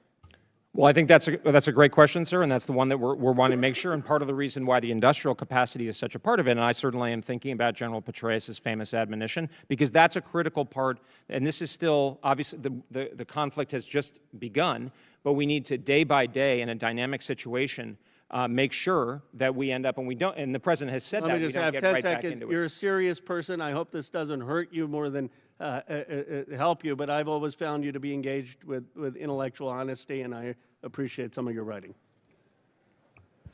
Gentleman yields back. Chair now recognizes the gentleman from Nebraska, Mr. Bacon. Thank you, Mr. Chairman. I appreciate Secretary Colby you being here today. My feedback, I got some good, maybe some bad, some ugly. On the good side, I appreciate the actions taken against Iran. I served 30 years in the Air Force. I've lost friends to the Iranian proxy groups. A good friend of mine at Khobar Towers, for example. When I was in Iraq, we were targeted every single day by proxy groups from the IRGC. This action should have been done a long time ago to restore deterrence.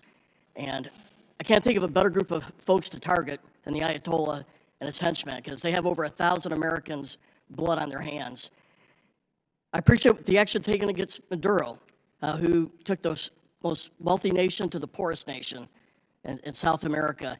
For the life of me, though, I can't figure out why we're propping up his vice president as a dictator follow-on. Here's the ugly. First of all, maybe less ugly, China. Some of the statements that I read in the NDS, it communicates weakness to them, that China could just do an invasion of Taiwan as a fait accompli, and it sort of communicates we don't have the ability maybe to deter that. We'll come back to that. But this is what really stings me. The administration, writ large, starting with the president on down, communicates weakness when it comes to Russia. Why does this administration, and this is rhetorical, I'll get to my first question, I can't figure out why the president treats Zelensky in Ukraine more harsh than he does Putin, who's the invader, who's bombing cities every night. He treats Putin with velvet gloves, but he gives Zelensky the old boxing glove treatment, and I don't get it.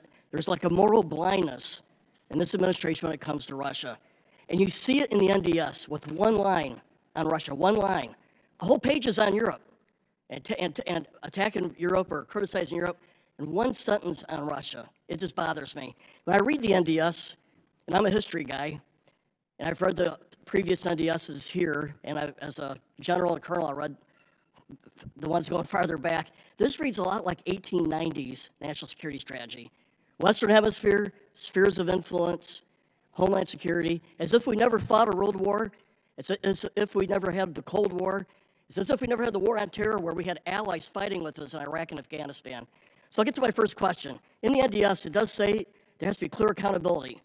Incentives work will be a critical part of our alliance. We will prioritize cooperation with model allies, those spending what they need to do and doing more against regional threats with critical but limited U.S. support.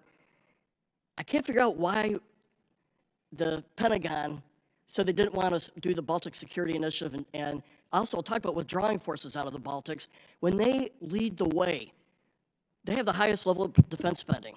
So why not be stronger for our Baltic friends? Well, sir, I've seen your commentary, and one thing I must say I appreciate today is I think you rightly recognize this as part of from the president and the secretary on down. We all are thinking the same way, and so it's a total myth that we're not aligned with the president. I appreciate that your point and your questions, like Congressman Khanna's, they're straightforward. So I'll grapple with them in the same spirit that you offered, and I'm happy to come talk. I know we have different views and different views with many in the administration, but I appreciate the way you framed it, sir, and don't take it for granted. I would say, sir, from what it sounds like, I mean, this document and the National Security Strategy describing the president's approach, and I'll get to your question, sir, is flexible realism, is a practical approach. I think it's a bit different than yours. In some ways, maybe yours has been in the ascendancy in the past, and we're trying to make a break, but we're not trying to con you about it. It's pretty straightforward. I recognize, obviously, your distinguished military service. This is more kind of grounded in military reality, almost like a more empirical, kind of dispassionate way, and less in the rhetorical style. Sir, one thing I would really stress on is we see ourselves as in line with the Cold War legacy and more of a break from the post-1989, when I think we got a bit hubristic, as the document says. We don't talk about spheres of influence. That's something that's put on us. And we can get into a discussion about the 1890s. I don't know, it's interesting.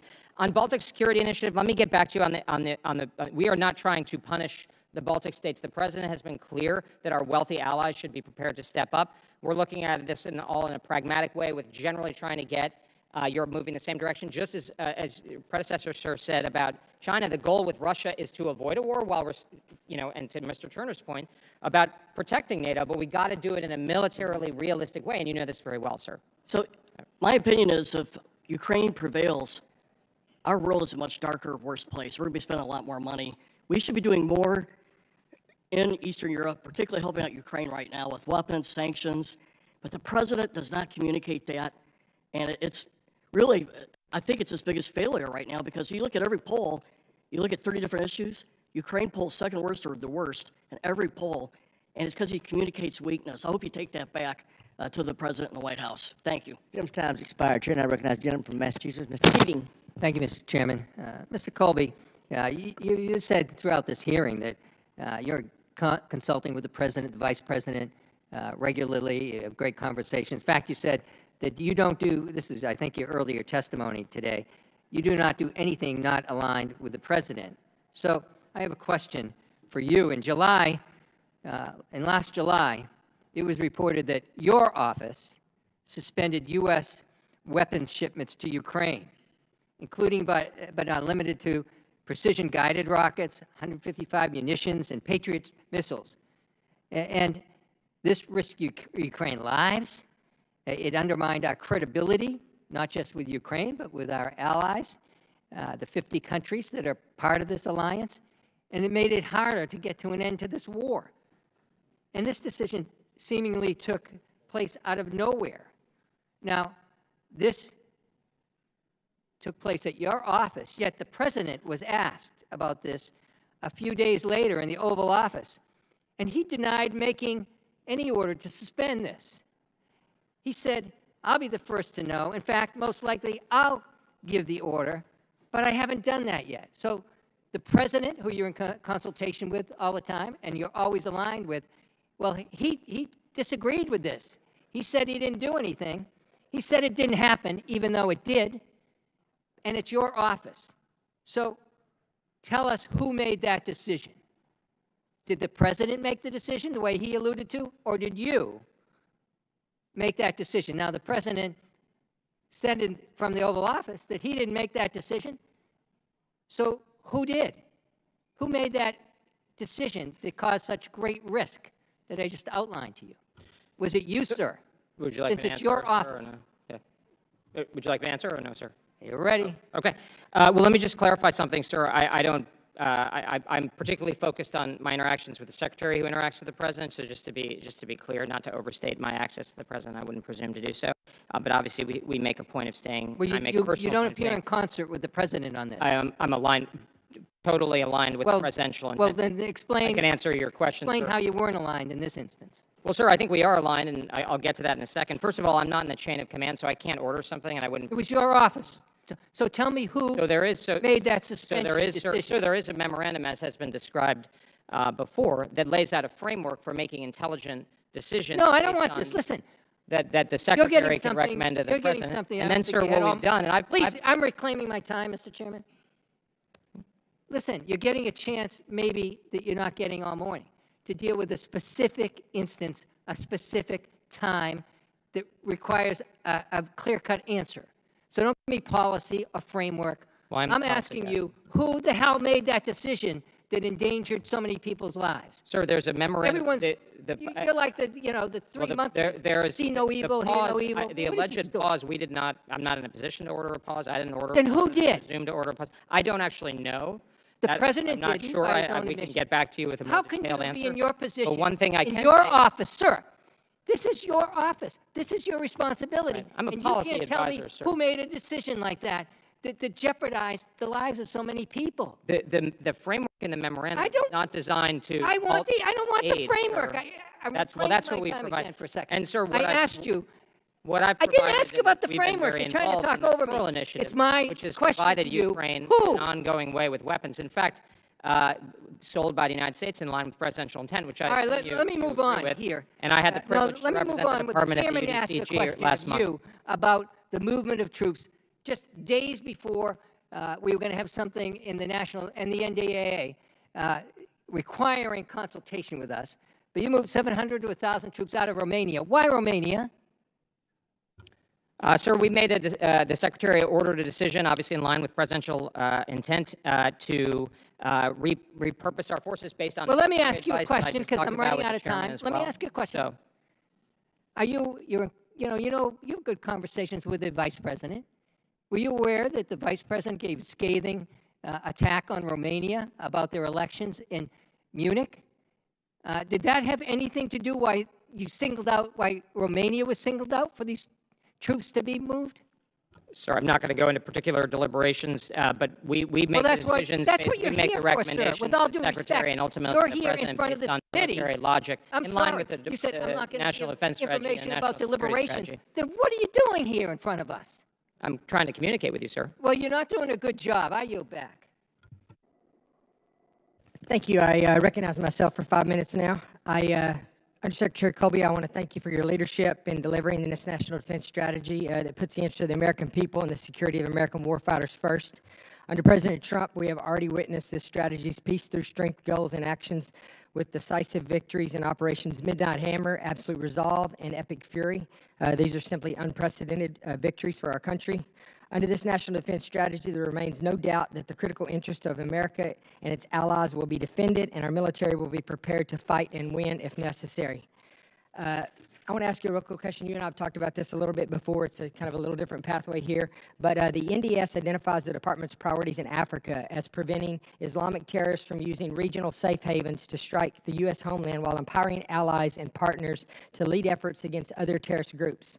Secretary Colby, I appreciated this recent opportunity that you and I had with your team to visit and talk about the department's counterterrorism efforts in Africa, particularly given the worsening environment due to violent extremist organizations such as JNMI, ISIS affiliates, and Boko Haram. I remain concerned about the persistent intelligence and operational coverage challenges in key regions such as the Sahel and the Lake Chad area. Effective operations like the December strikes against ISIS militants in Nigeria depend on reliable intelligence, sufficient force posture, and critical operational enablers. Secretary Colby, what is the department doing to ensure intelligence, force posture, and partner support in Africa are sufficient to keep pace with the growing terrorist threat and execute these NDS objectives? Well, thank you, Congressman, and thanks to you and to Congressman Moore and others for your leadership on this important issue. And obviously, we've been active. The department has been active over the last couple of months on this important issue in line with the President's authorities. I think we've got a great combatant commander, General Anderson, out there, and a great team in OSW. I'll have to get back to you on the specifics. It may need to be in a classified format in terms of intelligence coverage, but it is something we talk about a lot to make sure that we've got the global requirements, obviously for the priority kind of high-end challenges, but also to be able to use consistent with the discussion of the defense strategy to support presidential objectives and otherwise in theaters like Africa. That's great, and I will get back with you on that because I do not want to take our eye off the ball there. And in that same vein, and you kind of alluded to it here, but the strategic competition with China is often discussed in the Indo-Pacific, but Africa is also becoming an increasingly important area of influence.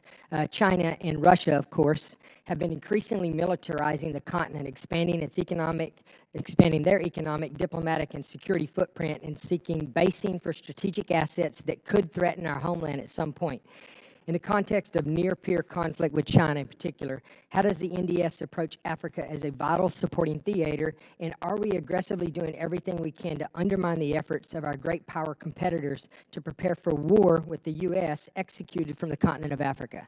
Well, thank you, sir. And, obviously we are using the military operations, especially against some of these terrorist threats. In fact, they're, rising concern that Africa may be a base for that. So we're keeping our eye on the ball. Obviously, we got to always keep our eye on the CT ball. And this relates to some of the conversation I had with Mr. Smith yesterday and some of the discussion also in the Western Hemisphere where non-military parts of our national power are going to be extremely important. And we're looking at burden sharing not only with European allies and partners that have traditionally played a role. I had a conversation with the European Minister of Defense in Munich about this, but also in the Middle East and in Africa itself. I think there's a lot to do where we can kind of build up. We don't have to be the dominant figure in every initiative. We want people to take the initiative and address not only security threats, but obviously the things that matter often very much to Africans and others, to development and so forth.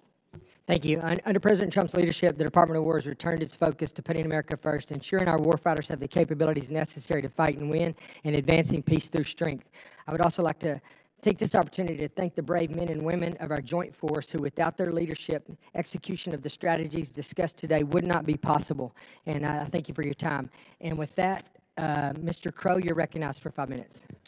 Thank you, Chairman. Thank you, Mr. Colby. I'll start with some very simple ones. You're the senior policy official within the Pentagon, correct? Yeah, I think that's fair to say. So you're familiar with the Uniform Code of Military Justice? I would say I'm obviously familiar with it in generic terms. And you're not a lawyer, but you're familiar with the uniform. I went to law school, but I'm not a lawyer. Okay, so you know how the law works. You are familiar with the law of armed conflict. Again, I'm not an expert. I'm not in an official capacity. I'd want to be careful. But you're familiar with the law of armed conflict. Yeah, sure. Okay, and it's you know that Congress's job is to conduct oversight of the executive branch, correct? Certainly. And that includes a responsibility to make sure that laws are being followed. Is that right? Yes, I think so. Okay. Do our soldiers get trained on the law of war?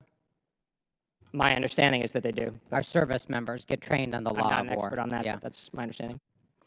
Do you believe that it's possible for an order to be unlawful, illegal? I mean, yes, of course, yeah. So there is a difference between lawful orders and unlawful orders? Yes. And you're a very bright person. You've studied history. You know history well. I've read a lot of your stuff. You're familiar that there has been in American military history instances of unlawful orders being given, correct? Absolutely. And service members refusing to abide by those lawful orders. Is that correct? Yes, I'm not familiar with specific incidents when you're getting to that level of specificity, but there have been. Yeah, imagine. So is it a problem for somebody to say that a service member shouldn't follow an unlawful order? Sir, this is not a matter I've been involved in, but I think there's a difference between recognizing those circumstances and taking action designed to It's a pretty simple question. You said that there's a difference between lawful and unlawful orders. You said that you're familiar with the law of armed conflict. You admitted that it's the duty of this body to conduct oversight and to make sure that laws are being followed. You said that you're familiar with U.S. military history and that there have been unlawful orders given in our history. And then you're also familiar that service members have also refused to abide by those unlawful orders. So why can't you just say that service members shouldn't follow unlawful orders? Sir, I think that's a different step to talk about, or in any Seems like a pretty case, give logical some step kind to of me. Encouragement. That's not. I mean, we can refer to the Office of the General Counsel if you'd want to get into a legal matter. That's starting to. It's not a legal matter. It seems like a pretty. As the senior official at the Pentagon, responsible for establishing policy for our Department of Defense, it seems like a pretty basic thing to say, given what you just acknowledged and what we just walked through, that service members shouldn't follow illegal orders. Well, I take the law of armed conflict and ensuring that we're being lawful and moral in our conduct very seriously. But I'm also, one thing that is not always reported in the public, I'm very conscious of what my responsibilities are and what they're not. And so if you like, I can get you an answer on that point. Happy to do so. I think it's a problem that you can't state the obvious here. And I think moral clarity is important as a leader. And I think your lack of willingness to be morally clear in what is a pretty basic question, given what I asked you, is a real problem. Let me just pivot for a minute to Operation Epic Fury. You were involved in briefings in advance of the commencement of that operation, correct? Can you be specific? You were aware of the operation yes, before it started, correct? Yes. Yeah. Did the administration brief private sector officials, oil and gas executives, companies, businesses with interest in the Middle East before that operation commenced on Friday? I'm not sure, Congressman. I can get an answer back to you then. I will follow through. I want a commitment because it came to light after Venezuela that the administration actually briefed private sector companies, energy companies, before that operation, before briefing Congress. Right now, there are thousands of Americans stranded because there's no evacuation plan. I would like to know whether the administration took the time to brief private companies and executives, but didn't take the time to brief this oversight body and also make plans to evacuate civilians and our constituents before setting off a regional war. Well, sir, I'll get an answer for you. Thank you. I yield back. Mr. Jimenez, you're recognized for 5 minutes. Thank you, Mr. Chairman. In the National Defense Strategy, is there anywhere it says that that the United States can't use force against narco-terrorists that have been killing hundreds of thousands of people? Congressman, I think to the contrary, it says that specifically. I just want to make sure. Okay. And in the National Defense Strategies, does it also say that the United States cannot use force against the leading state state sponsor of terrorism before they get a nuclear weapon? Does it say anywhere that we can't? Again, sir, to the contrary. Okay. Also, you know, my colleagues on the other side are really concerned about cost. So let's get down to cost. What's the value of an American life? Priceless. I would say. Well, how much money should we spend to save an American life? I think. How much money should we spend to save, let's say, 10,000 lives, 100,000 lives, 1 million lives? How much money? I mean, do you guys have that?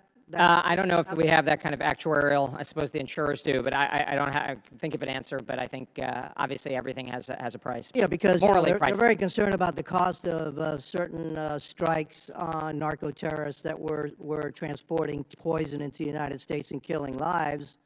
I guess to them there must be some kind of metric here that, you know, how much is that worth? Okay. So do you have that at all? I mean, I think we can get a sense of the cost. One thing that's important to bear in mind on the question of cost is, as the president has pointed out, those forces are going to be active somewhere. And I think what we're saying is we're not going to solve every problem with that, to hammer everything as a nail. That's not the issue here. We are prepared to use all elements of American national power to address the threat of, that's killing hundreds of thousands of Americans. But every once in a while, you do have to use that hammer. Exactly. You try not to use the hammer, but every once in a while But you're prepared to, and that's part of the peace through strength mantra of the. And the cost of such a thing in order to save American lives, I don't think that's part of the equation, because the number one job of this government, and any government actually, is to protect its citizens. Yeah, I agree, absolutely. We got to be, and that's putting regular Americans' interests first, and their protection, their security is what this strategy is all about, and what the president's agenda is all about. That being said, I want to move on to something else. By the way, I agree with a lot of my colleagues that we are not strong enough with Russia against Ukraine. I'm a big supporter of Ukraine, and in order to stop our adversary, especially our number two adversary in his tracks, I think we need to help Ukraine more. And deny Russia what it wanted to do, because you want to deny aggression. And if they somehow gain by this act of aggression, then you're just incentivizing further aggression. And so by helping Ukraine, you're actually showing peace through strength. Well, sir, if I could address that, I mean, under the president's leadership, we are helping Ukraine. I was trying to lay it out a little bit. We've set up this Pearl initiative, and the Europeans are stepping up, and we're seeing that. When I was in the UDCG last month, we saw very vividly European leadership on providing air defense capabilities. And that's, so in a sense, the model is actually working, and that will contribute not only towards peace, but to a lasting. But we should be unambiguous in who we back and who the bad guy is.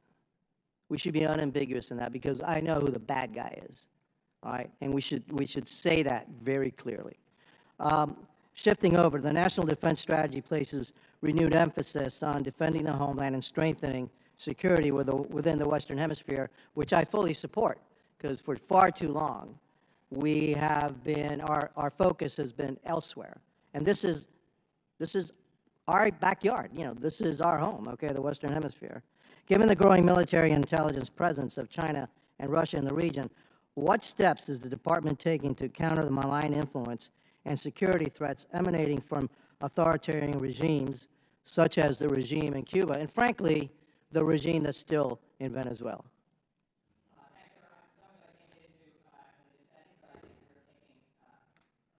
Some of it I can't get into, sorry, sir, in this setting, but I think we are taking proactive action using all elements of national power to diminish adversary influence and involvement in the hemisphere. On the issue of Cuba, I'll obviously defer to the State Department or the White House, but I think we recognize clearly the danger and the menace posed by the government in Havana. Well, I also think that the government that's still in Venezuela, it's the interim dictator, now the interim president, continues to pose a threat to the United States. No matter how they are cooperating with us now, they're just waiting us out. Thank you, and I yield back. Thank you. Ms. Jacobs, you're recognized for 5 minutes. Thank you, Mr. Chairman. Mr. Colby, good to see you again. To date, the department has failed to comply with Section 1067 of the FY25 NDAA, which requires the department to provide us with copies of each extant execute order issued at the direction of the President and the Secretary. When can we expect the department to comply with this law? I'll have to get back to you, ma'am. Okay, thank you. Are we at war with Iran? I think we're in a military action at this point. I'll leave it to Congress and lawyers, et cetera, from the administration to determine the exact. Okay, so yesterday, the president said we're doing very well on the war front, and previously he said we should expect American casualties because, quote, that often happens in war. So is the president wrong when he says we are at war? Well, I won't add or subtract anything to the president. I wouldn't presume to do so, but I know this is a material matter in front of the Congress and between the administration, and I'm not the right person to weigh in on exactly the criteria. Okay. You said that regime change is not one of the objectives of this military operation. Is that correct?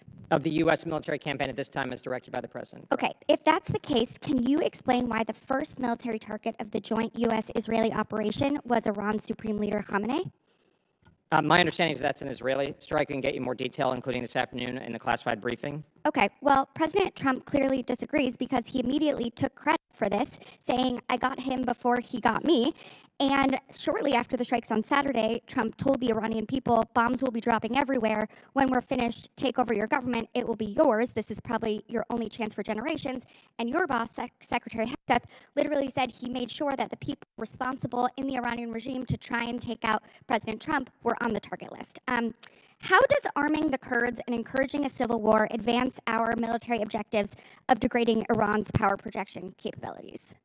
Ma'am, I'm not sure I can comment on that. I'm just not tracking it specifically, but I can get into it, get back to you or into classified. Okay, great. I'd like to enter into the record 3 articles about how we are arming the Kurds. Absolutely. Thank you. Okay, so you won't say if we're at war. You won't say if regime change is actually part of our thing. Do you agree that there is a risk of Iran becoming a failed state? I think there are a wide range of risks, but I think those are the kinds of things that we are precisely seeking to avoid and capitalize on to make sure it's net beneficial for the American people. Okay, and does the department actually have a plan to avoid that and prevent a failed state in this very strategic part of the world? Well, without fixating on the specific eventuality, ma'am, I would say the department is actively planning to ensure that we are, deliver on the president's objective of a net beneficial result for this military campaign. Okay, you keep saying that it's important that we have a plan and that you are working on the plan. What is the plan? Ma'am, I can, it may be worth when my colleagues, or we can go in, but particularly when my colleagues come over and brief this afternoon, you may ask them. Obviously, we're not going to talk about that in open session. Okay, how long will this war last? How much longer will our service members have to sacrifice their lives? So I'm not going to take away the president's decision space. He's got the wide range. He's the master of that. As he has indicated, and Chairman Kaine as well, the military campaign, at least at this point, has been scoped out, or I would say people have discussed it as roughly 3, 4, 5 weeks. But that, of course, does not constrain the president's decision space. But again, goes back to the kind of phasing of the military campaign that's been given specifically to the U.S. Armed Forces. Okay, and what about cost? Can you say how much this will cost the American people? I'll get back to you, ma'am. I can't give you an answer at this point. Okay. Mr. Colby, at his first press conference, your boss, Secretary Hegseth, said this mission is laser-focused, destroy offensive missiles, destroy missile production, destroy their Navy, and they will never have nuclear weapons. In 2003, just as Operation Iraqi Freedom was getting underway, President Bush said, our mission is clear, to disarm Iraq of weapons of mass destruction, to end the regime's support for terrorism, and to free the Iraqi people. Remind me, Under Secretary Colby, how long did Operation Iraqi Freedom last? I'm actually not sure technically, a decade or something. It took 8 years before Iraq became even remotely stable at a cost of thousands of American lives and trillions of taxpayer dollars. Secretary Hegseth said this week that we're not doing nation building. We don't do quagmires, no democracy building exercise.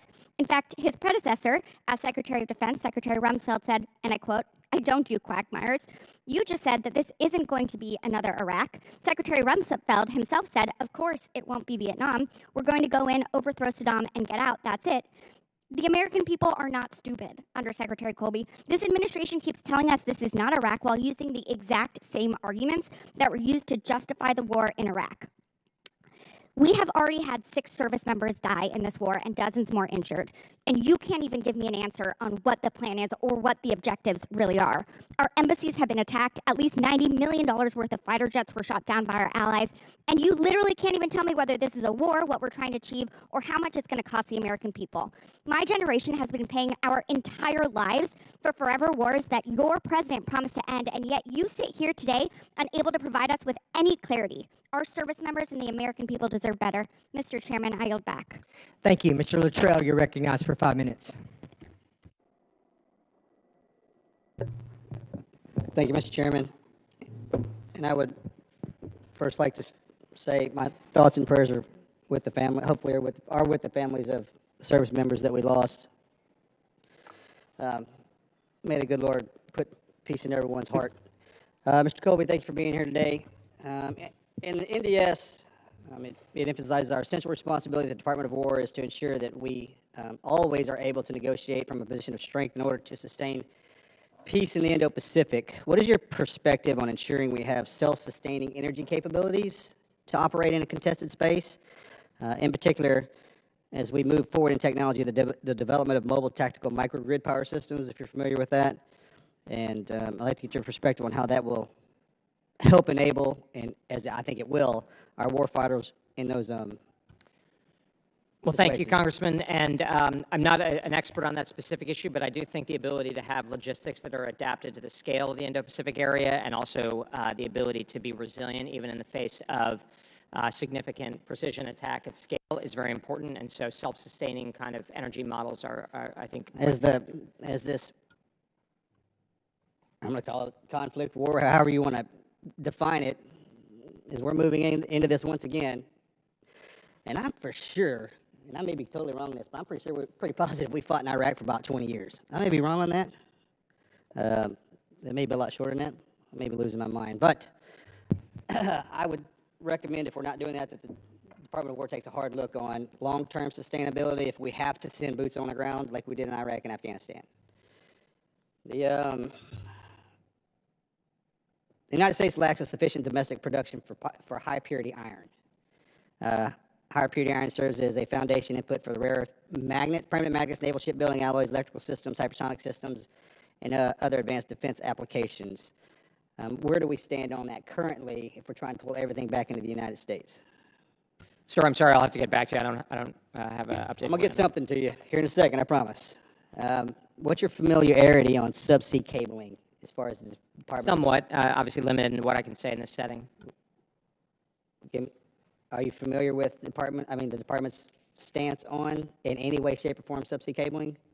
Yes, I'm familiar in general terms. Not trying to be evasive, just obviously a lot of that's behind the. Do you know how much information travels underneath the subsea cabling systems from the United States everywhere?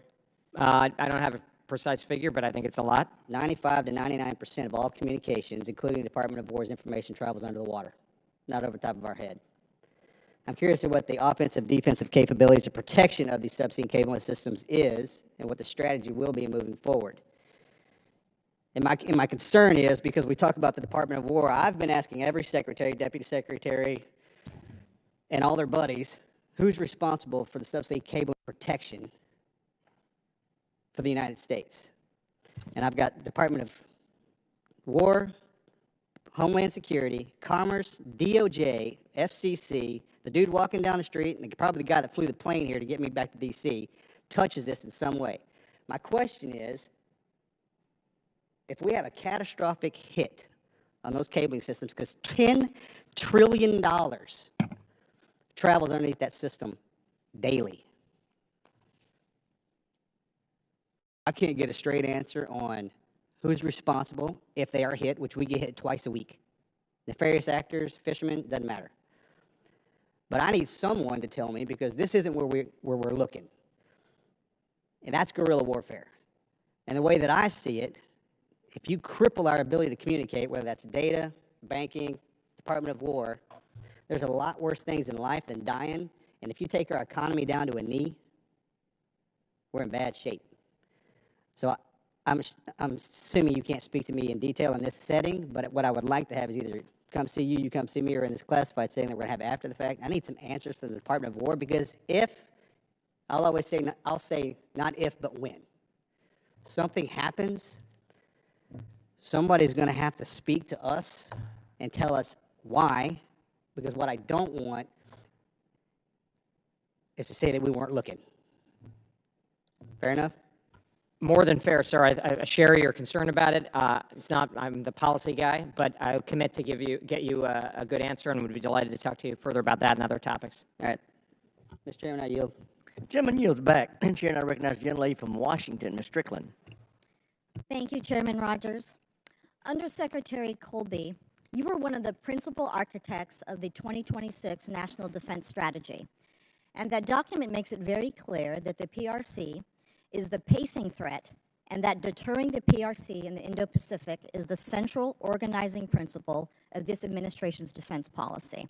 I've got 6 questions. The first 3 are yes and no, and then we can go into some other detail. So I want to examine whether current force allocations actually reflect that strategy or if they contradict it.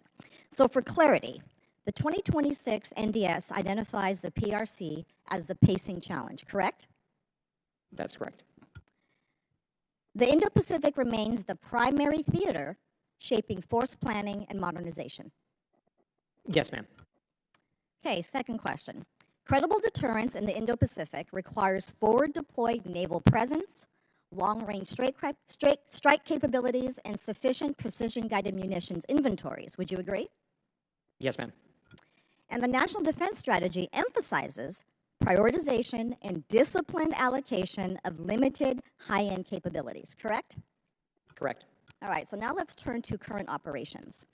Over the past week, the department has executed significant naval and air combat operations against Iran. And I want to be clear, no one is saying that the Islamic Republic Guard of Iran is a good actor. We know that they are the largest state sponsor of terrorism. But your own strategy said, and I quote, "No longer will the department be distracted by interventionism, endless wars, regime change, and nation building." And nothing says distracted like killing the leader of a foreign nation without even a hint of strategy or planning. This operation against Iran involves large numbers of U.S. aircraft, ships, and precision weapons. So, Secretary Colby, are high-end capabilities like long-range strike aircraft and cruise missiles being used now in these operations? And those same capabilities, long-range strike weapons and precision munitions, are also central to U.S. planning for potential conflict in the Indo-Pacific, correct? Ma'am, we'd have to go into it more in a classified setting. I think we'd have to get to more differentiated in the way that we're managing, I think, this very effectively. Okay, I look forward to that conversation. Now I want to talk about munitions inventories. Last year, during the 12-day war between Israel and Iran, U.S. forces fired more than 150 THAAD interceptors defending against Iranian missile strikes, up to a quarter of the entire stockpile. Even if every interceptor we buy this year goes toward rebuilding our inventory, it's only going to replace a third of what was used. We already expend a large share of our missile defense inventory during last year's conflict with Iran. Now again, we are using high-end weapons while the Pentagon is warning about munition shortages. These interceptors, as you know, are not easy to replace. The U.S. buys only dozens per year, and some missile defense systems take years to replenish. And again, how does using these limited weapons against Iran align with your strategy's requirement to prioritize the pacing challenge in the Indo-Pacific? Well, thank you, ma'am. I think the way the military campaign is being constructed is conscious of that, but more, I would say a couple of things. One, I'd reiterate that this strategy and the administration's efforts already anticipate, I think, the points you're making, ma'am. One, with the $1.5 trillion budget request. Two, with the extraordinary, unprecedented degree from the president on down of overhauling something I think we all agree with, is talking to Congressman Khanna about as well, about getting defense industry to produce at a much higher scale. I mean, $1 trillion is a lot of money for the American people. Spend $1.5 trillion is a lot of, we should be getting better results, and our allies and partners stepping up. And then in the classified session, maybe a bit more, we're also thinking about how do we really think about novel ways for the force to be prepared to fight in a way that ensures effective defense. And I think we've got a very good plan, and I'm confident, and also I think both our friends and potential foes are seeing the prowess of the joint force, and that also contributes to deterrence. Yeah, and as far as requesting more funding, we dramatically increased the budget for ICE. So there's money that exists if we want to use it properly to actually defend ourselves and plus up our munitions. And so closing, I'll just say this. Secretary Colby, the 2026 National Defense Strategy says the PRC is the pacing challenge and that our most advanced capabilities must be prioritized for that competition. Yet again, we are using many of those same scarce weapons against Iran, a regional adversary that cannot strike the U.S. homeland and is going to result in the deaths of the young men and women who proudly wear the uniform. And we are hoping and praying for their safe return, and our sympathy goes out to those who we lost. So I think a question for this committee is quite simple. Are our current actions following strategy or forcing to put our service members and our partners and allies in the Pacific at risk? The American people want transparency. Congress has the authority to authorize war, and the word war has been used by the president, Gentlelady's time by expired. Secretary. You're not I yield back, recognized. sir. Gentlelady from Virginia, Ms. Kiggins. Thank you, Mr. Chair. I have the privilege of representing Virginia's 2nd Congressional District, so home to the East Coast Navy fleet. As a Navy veteran, Navy spouse, and now proud Navy mom, I certainly want to, first of all, shout out to the men and women from my district who are forward deployed in the Middle East right now, doing the tip of the spear work for the country. But every time I turn on the news and I see when they talk about the Iran conflict, it always comes up first these days. One of the first pictures they show are usually of F-18s taking off aircraft carriers, most likely from my district, again, from the East Coast. And every once in a while they'll show an F-35. I've known that they've integrated that a little bit more. So I want to start off you are the self-proclaimed policy guy. So something that's very important to me. I'm starting to sound like a broken record up here, but I think there's no question about the importance of the East Coast Navy, and especially the East Coast Carrier Air Wings that we have stationed at our East Coast Master Jet Base. We only have two. We have one on the West Coast, Naval Air Station Lemoore, and then Naval Air Station Oceana. So I want to know from the Department of War's perspective, what is the holdup? What is the delay? Because I've queried the Navy and all Navy leadership every time I can get a hold of them about what the delay is about making that policy choice decision to prioritize getting what we have in front of us, which next generation strike fighter we love to talk about. FAXX is always on the table, but we have F-35s. The Marines have them on the East Coast at Cherry Point. We've got them on the West Coast, but I think no one will argue about the importance of what the East Coast Navy is doing, our East Coast aircraft carriers and our East Coast Carrier Air Wings. So what is the plan to integrate that latest and greatest F-35 into the East Coast? Ma'am, I regret that I'll have to defer the Navy on that, but I'll commit to get you an answer as soon as possible. Okay, please make that a priority because it's frustrating for us. We have 30-year-old plus F-18s that are aging. We ask these guys to be tip of the spear. In that same line, we spend millions of dollars training our pilots and a significant amount of time, 4 to 5 years, to wing those guys. We need to make sure that we're taking care of those people as well. So we spent a lot of time last Congress on quality of life issues, but let's not forget them. They're an elite fighting force. Let's treat them as such. I want to talk a lot more about Hampton Roads, just the maritime industrial base that's there. I know that's an important part of this, the National Defense Strategy. So what are your plans? Again, just prioritizing the East Coast and our role there. We have shipbuilding, we have ship repair, but what steps is the department taking to reduce acquisition and contracting delays that are slowing the ship repair and construction? Well, thank you, ma'am. This is obviously not so much in the policy lane, but I can say from the leadership of the department and from the president, we are working very, very hard to try to get better output from our defense industry and reduce red tape in the Department of War, including, for instance, on FMS reform that's happened that we were all part of. But I think the frustration about that is felt throughout the administration and a real urgency to try to rectify the problem. We have the resources there in Hampton Roads. It's all under one umbrella, so please don't forget about that when making those policy decisions. And I know that the USS Ford is currently on a deployment that it could extend even up to not 10, 11 months. So I just want to know if you have any insight into what the Navy, when they're extending deployments like this, because current carrier force levels are insufficient to meet global demand signals, what risks do longer deployments pose to these readiness, maintenance cycles, and sailor retention? Ma'am, I defer on that to the Navy and the Joint Staff, but I think we're very conscious on honoring and supporting our warfighters and also making sure that our forces are ready. How often do you get to sit down with Navy leadership? Because it sounds like you're not communicating with them a lot. Pretty frequently, but more on sort of strategic issues. Again, just to reiterate, I mean, I sort of know my role and what my role isn't. I'm not the one trying to tell the Navy how to do their business, but I've sat down with Admiral Cottle and Secretary Phelan on a range of strategic guidance documents on the AUKUS review and a number of other issues. But I'm not trying to tell them how to manage, the aircraft carrier readiness schedule and that sort of thing. Can I ask who is the one trying to tell the Navy how to do their business? I don't know. Okay, I'd like that name, please, when you get a chance. Switching gears a little bit, my last remaining seconds, talk about munitions capacity and Ukraine support. The war in Ukraine, Operation Epic Fury in Iran have drawn heavily on U.S. precision munitions and air defense interceptors. Has the department increased production of key munitions such as artillery shells, air defense interceptors, and long-range missiles over the past year? I'm sorry, could you say that again? I apologize. Has the Department of War increased production of key munitions such as artillery shells, air defense interceptors, and long-range missiles over the past year? I'm worried about. I'd have to get you specific figures, ma'am, but we certainly are moving very much in the right direction. I'm confident that we're going to continue acceleration. My time has expired. I'll yield back. Chair, I recognize the gentleman from New York, Mr. Ryan. Thank you, Mr. Chair. Good morning, Mr. Colby. I want to start with a quote. Quote, from the military perspective, the focus really needs to be tightly on the Pacific, especially the first island chain in Taiwan. Does that ring a bell? Rings a bell, sir. That was you. Quote, some believe that Washington can conduct a major military effort in the Middle East and maintain its advantage in Asia. That's a self-comforting delusion. Quote, does that ring a bell? I defer to you, sir. Where the source? That was you, Mr. Colby. Quote, does the USA want to be the policeman of the Middle East, getting nothing but spending precious lives and trillions of dollars? Do we want to be there forever? Does that ring a bell? I defer to you on the sourcing, sir. That was actually President Trump in his first term. How about this one? Quote, "We simply cannot afford to get enmeshed in a large Middle East war." That one? I defer to you, sir. That was actually you, Mr. Colby.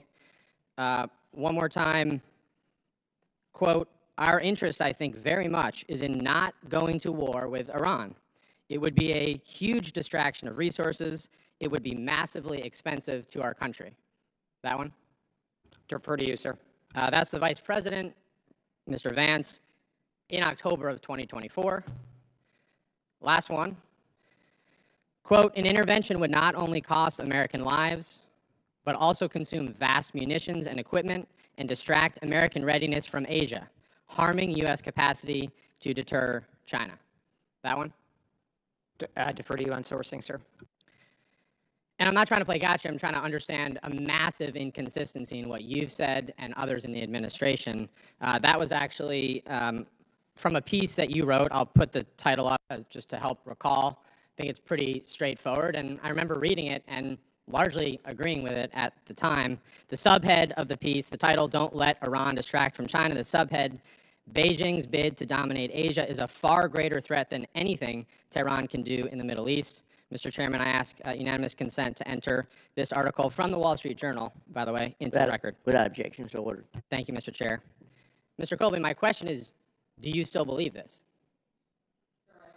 Excuse me. Sir, I don't think we are going to be distracted. We're very conscious of this, the strategy and the efforts of the department, including Not the distraction piece. I mean, you're very clear that it's a mistake, that there's a far greater threat. Sir, I don't think the current operations are a mistake. I think we are scoping the military objectives in light of the overall strategy under the President's direction.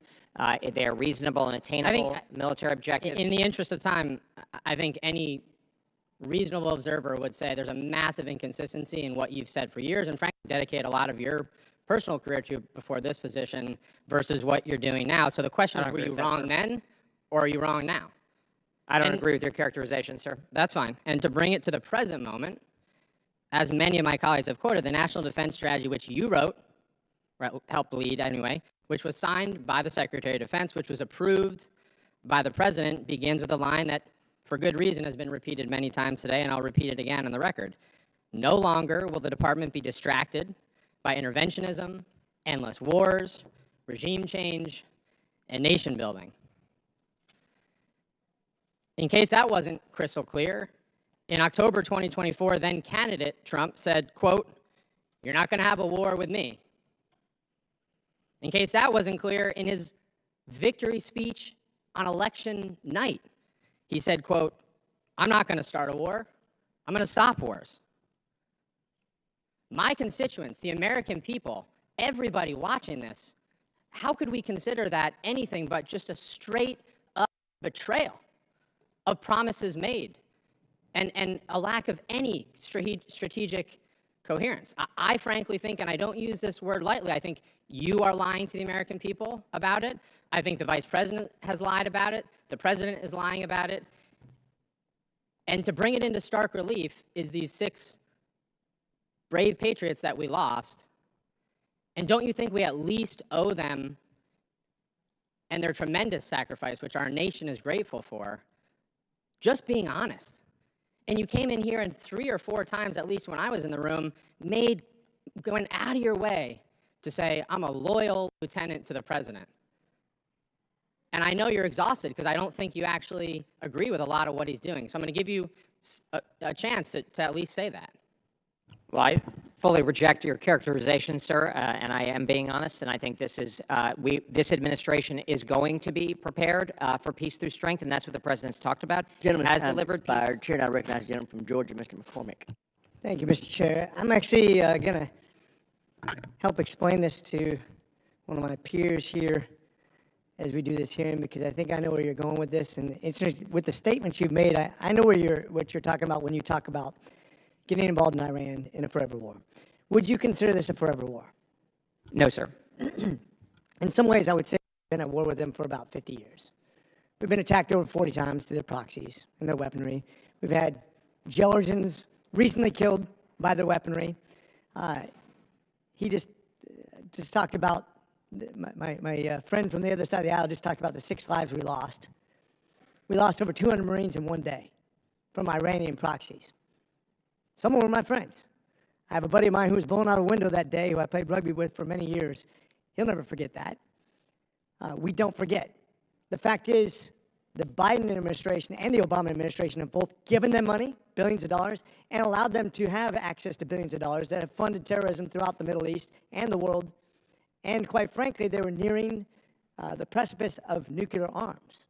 And then on top of that, they were able to produce about 100 advanced weaponry platforms as we opposed them with about 7 during the same time frame of about a month. They're outproducing us with something much cheaper too. Would you say that that new information, that new technology has kind of also changed our foreign policy in that region, knowing that Iran now has become disproportionately more powerful and more of a threat to the United States and the entire world in its stability? Well, thanks, Congressman. I would say you're right, absolutely right, and agreed to put your finger on the reconstitution of Iran's missile and drone capability and so forth, and the balance between Iran has been at a weaker point after Operation Midnight Hammer and the 12-day war. But we could see, as the Secretary pointed out the other day, that Iran was going to build up a conventional shield from which it could then seek to again resume its nuclear ambitions. So this was the time to take action in a way that's consistent with the strategy, which is, of course, with Israel, with our Gulf partners, and now we're seeing partners from around the world in a way that was scoped and attainable military objectives. Those are the objectives of the campaign. And so I think that's why it's going to be, and it's not going to be a forever war. It's not going to be a nation-building effort, as the President and the Secretary have made clear. I think that's the take-home for me, is that when you show strength, when you develop relationships with other nations, and the Abraham Accords, and seeing the other countries in that region that traditionally were not friendly to us historically. When I was there in the 90s, I was stationed in the Persian Gulf and deployed there several times. We didn't have the relationship we have now. This huge advancement was made through the first Trump administration with the Abraham Accords. It's benefited us in amazing ways, not just economically, but strategically and militarily in that region. I think times have changed. And I want to point out, I was going to make this all about the Marine Corps and the amphibious shipping, because that's what I focus on typically.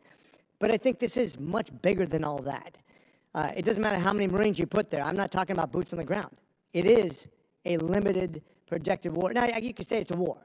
I don't care if you don't want to characterize that or not. It doesn't matter. To me, it's all about destroying Iran's capability in a very unstable regime with unstable leadership. When I say unstable, mentally unstable.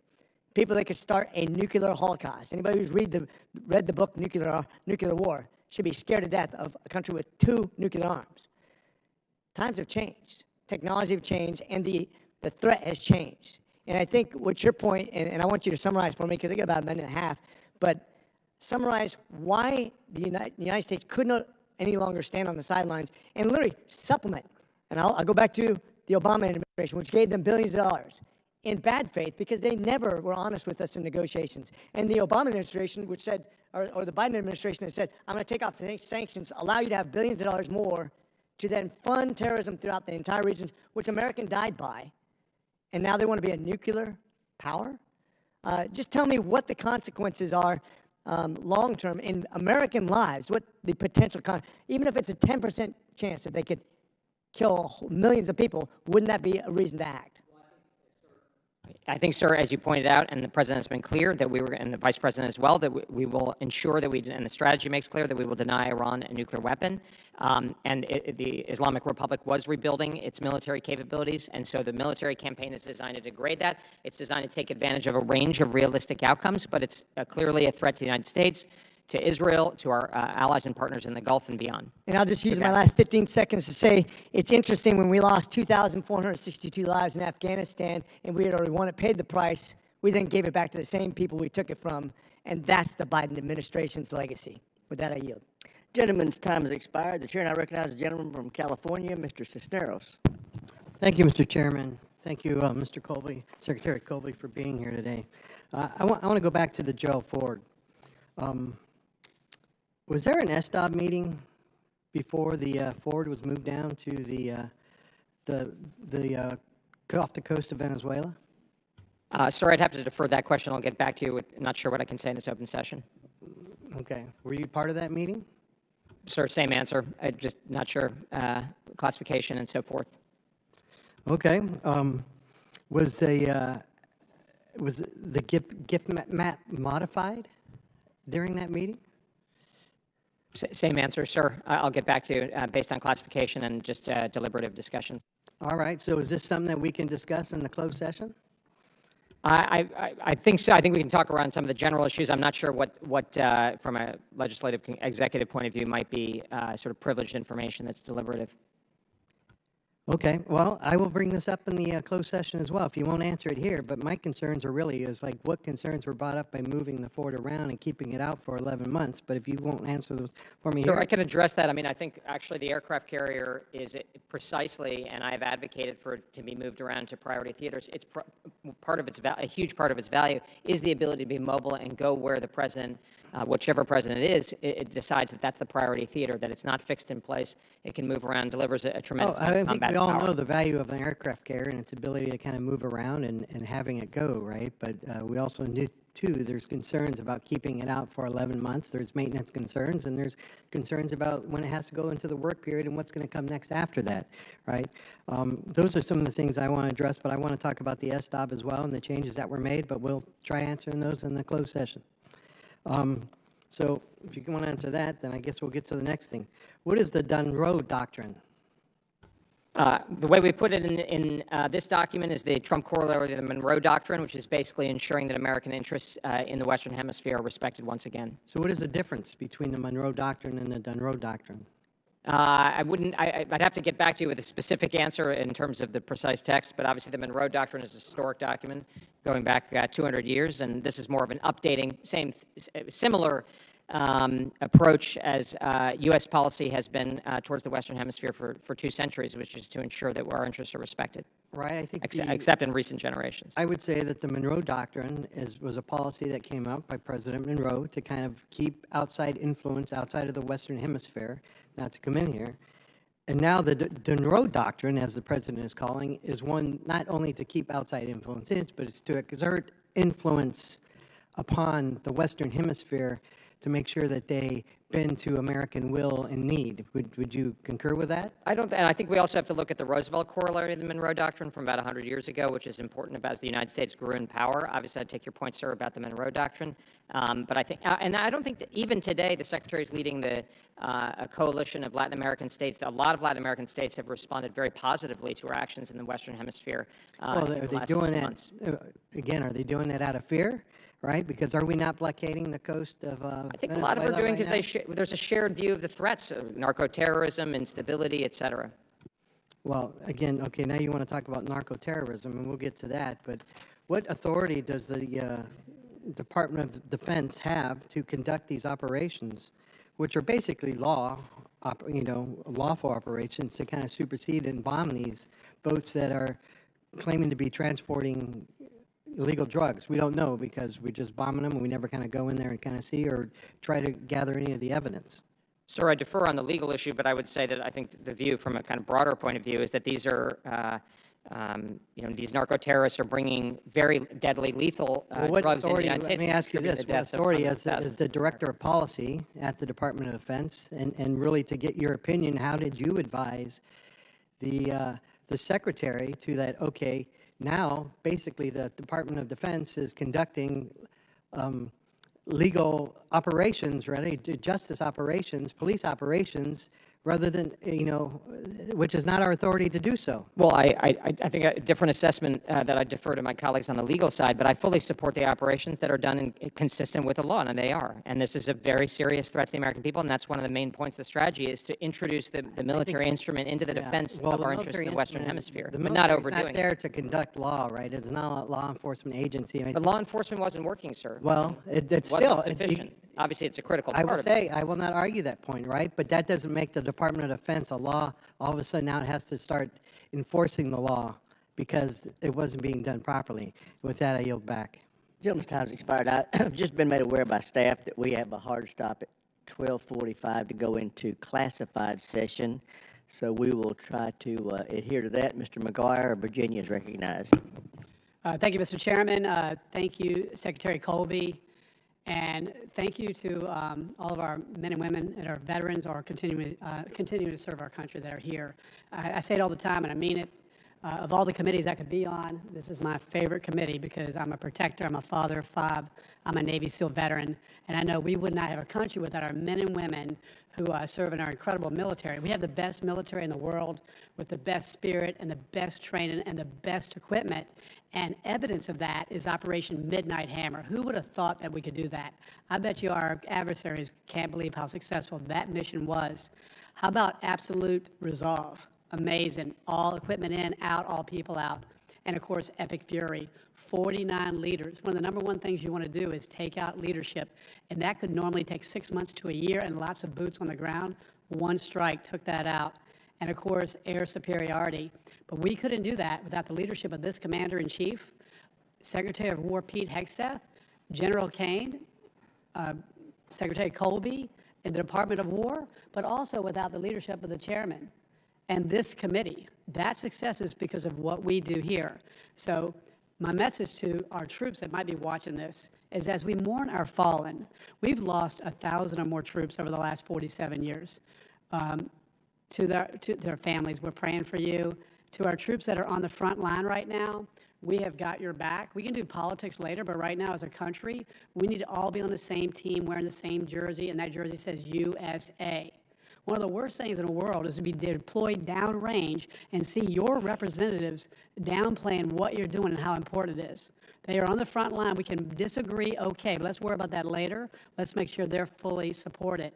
Now, right now, I believe 3.8% of our forces in the Middle East in this, these operations. China has a philosophy. They believe that anything can and should be used as a weapon, and that's why we're dealing with them all over the place. Iran, I believe that Ukraine, we learned a lot about drones. We weren't even talking about that until Ukraine-Russia conflict. But these drones and what we've learned has made us better. We have peace through strength, thanks to Secretary Pete Hegseth. And as CENTCOM commander said, he asked our troops to be relentlessly lethal. So, Mr. Secretary, I'd like to give you 1 minute to clarify your position, prioritization of Iran and China. Sir, I think under the President's leadership and the Secretary's leadership, we are prioritizing the first island chain in accordance with his national security strategy and national defense strategy, while we are also enabling him to take decisive action along the lines of the military campaign that he's authorized against the Islamic Republic of Iran, which is in the strategy. This is fully encompassed, and it builds on the successful Operation Midnight Hammer. And as I said earlier, I think it contributes to deterrence around the world.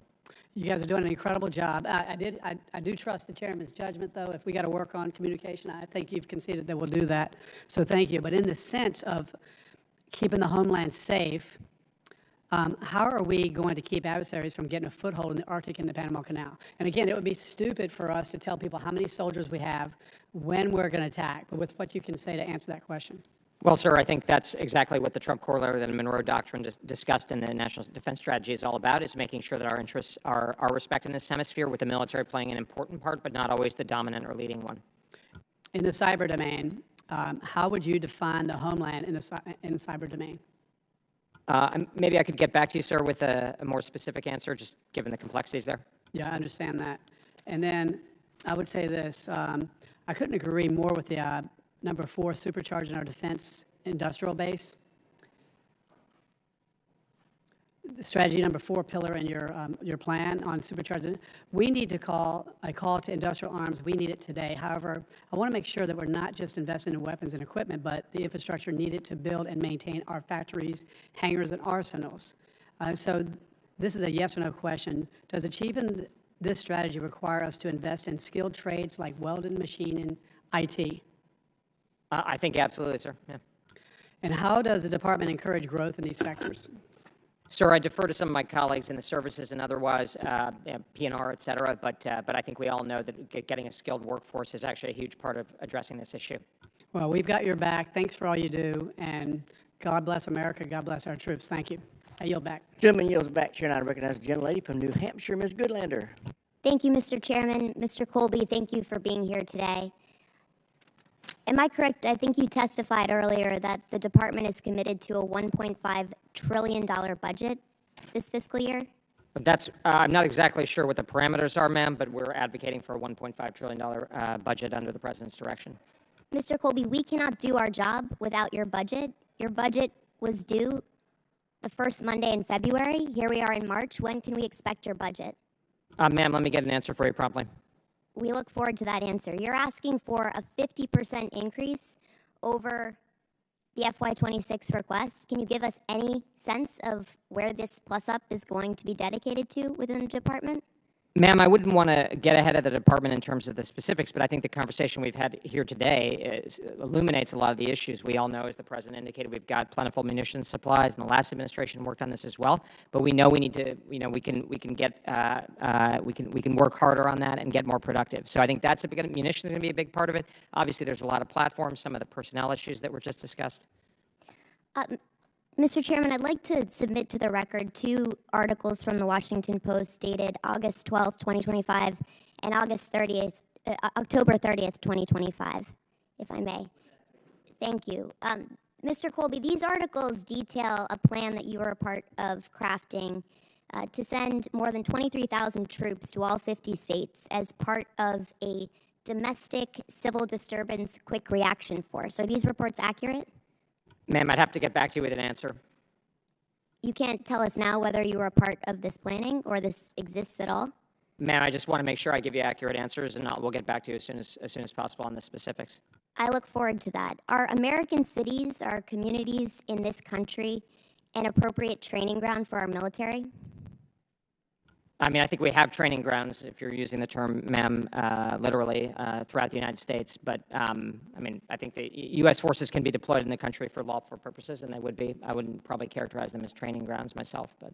You wouldn't. Well, what do you think the President meant when he said on September 30th, 2025, that, quote, we should use American cities as, quote, training grounds for our military National Guard?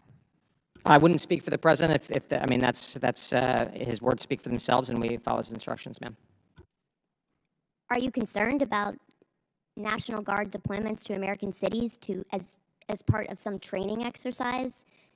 Well, ma'am, I think the main purpose, as I understand it, for those is lawfully pursuing, presidential and other authorities to ensure, law and order and other kinds of, or support to law and order, I should say, which are important parts of traditional American. But obviously, the use of the American military, it's been done in the past. We're very careful in how we give advice in the Department of War and make sure that it's lawful. Mr. Colby, when Secretary Hegseth was here in June, I asked him a very simple question that has one answer and one answer only. I asked him whether the department would abide by a decision of the Supreme Court. Can you make a commitment that if the department is asked to comply with a Supreme Court decision, you will do so? Well, as I said to Senator Slotkin, we all, commit to the Constitution and so forth, and whatever the appropriate lawful response to a Supreme Court decision is, certainly I will commit to follow it. Mr. Colby, concerns have been raised on a bipartisan basis in this hearing about your commitment to the truth, and I want to give you an opportunity to truthfully answer a very simple question, which is who won the 2020 presidential election?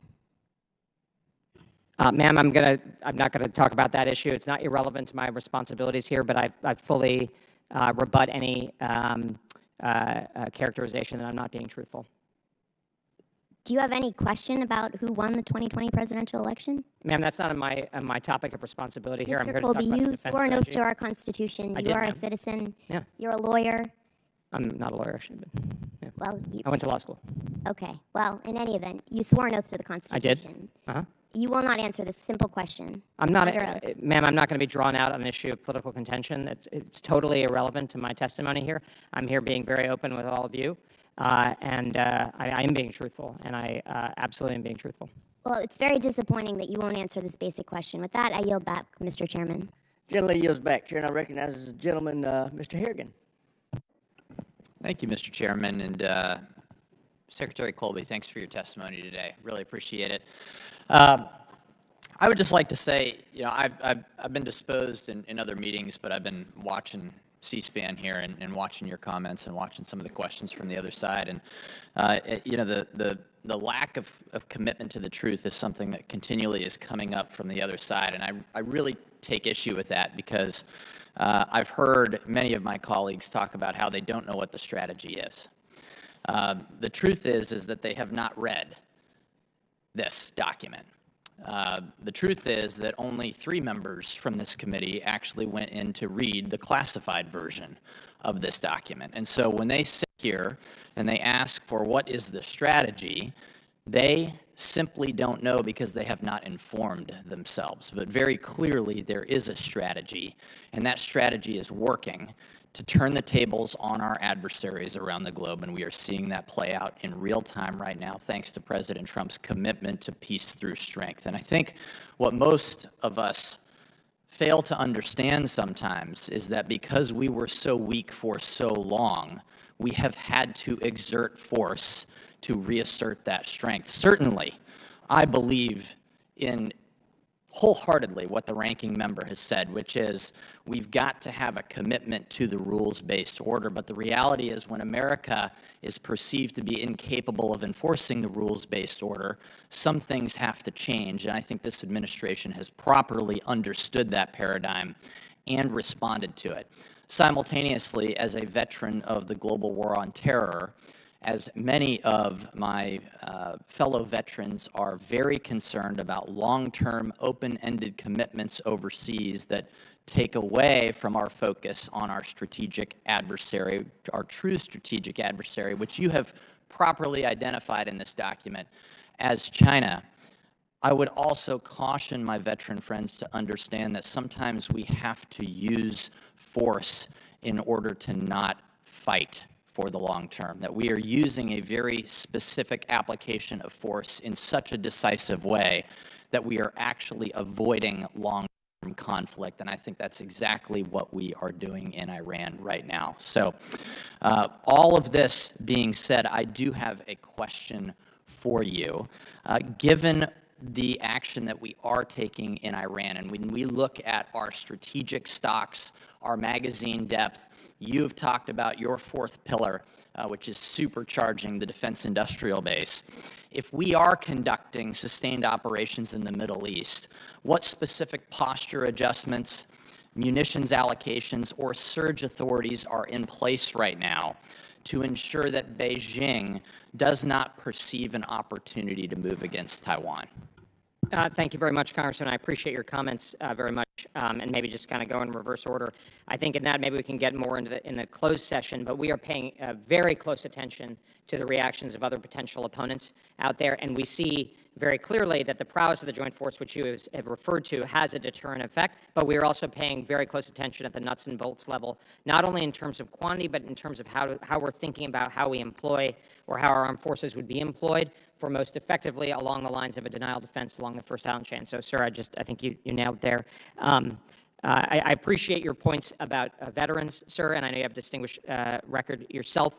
I think that's exactly right. We certainly, I know Secretary Hegseth, all of us in the leadership of the department, Undersecretary Hansel, et cetera, we are all very conscious of this is not another Iraq war. This is not nation building. This is not an endless war. This is, just as I said in my opening statement, we're not isolationists. We're not restrainers. We're flexible realists. We understand you've got a threat with the Islamic Republic.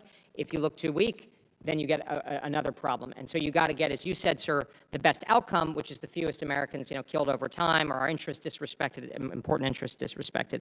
And sir, I appreciate your point about the truth. I take my commitment to the truth very seriously. To be a little humorous, I think if people who know me know that that is not one of my faults, being deceptive. I might be truthful almost to a fault. So I think I have plenty of other faults, but if that's the best that they can throw at me, anybody who knows me knows I'm not a false person. So I appreciate the opportunity to elaborate on that, sir. Hey, thank you, Secretary Colby, for all of that clarification, and I truly, truly encourage my colleagues, let's be about national security here, not politics. Thank you, and I yield back. Gentleman yields back. That will bring a close to the open portion of today's hearing. I thank the Secretary for being here, and I think that he has heard some concerns about communication and has pledged to improve communication between his office and this committee, and I look forward to that. We all want the department to be successful, and the best way for us to help that along is by having open channels of communication with your office. So with that, this open session is adjourned. We will reconvene at 1 o'clock in 2212.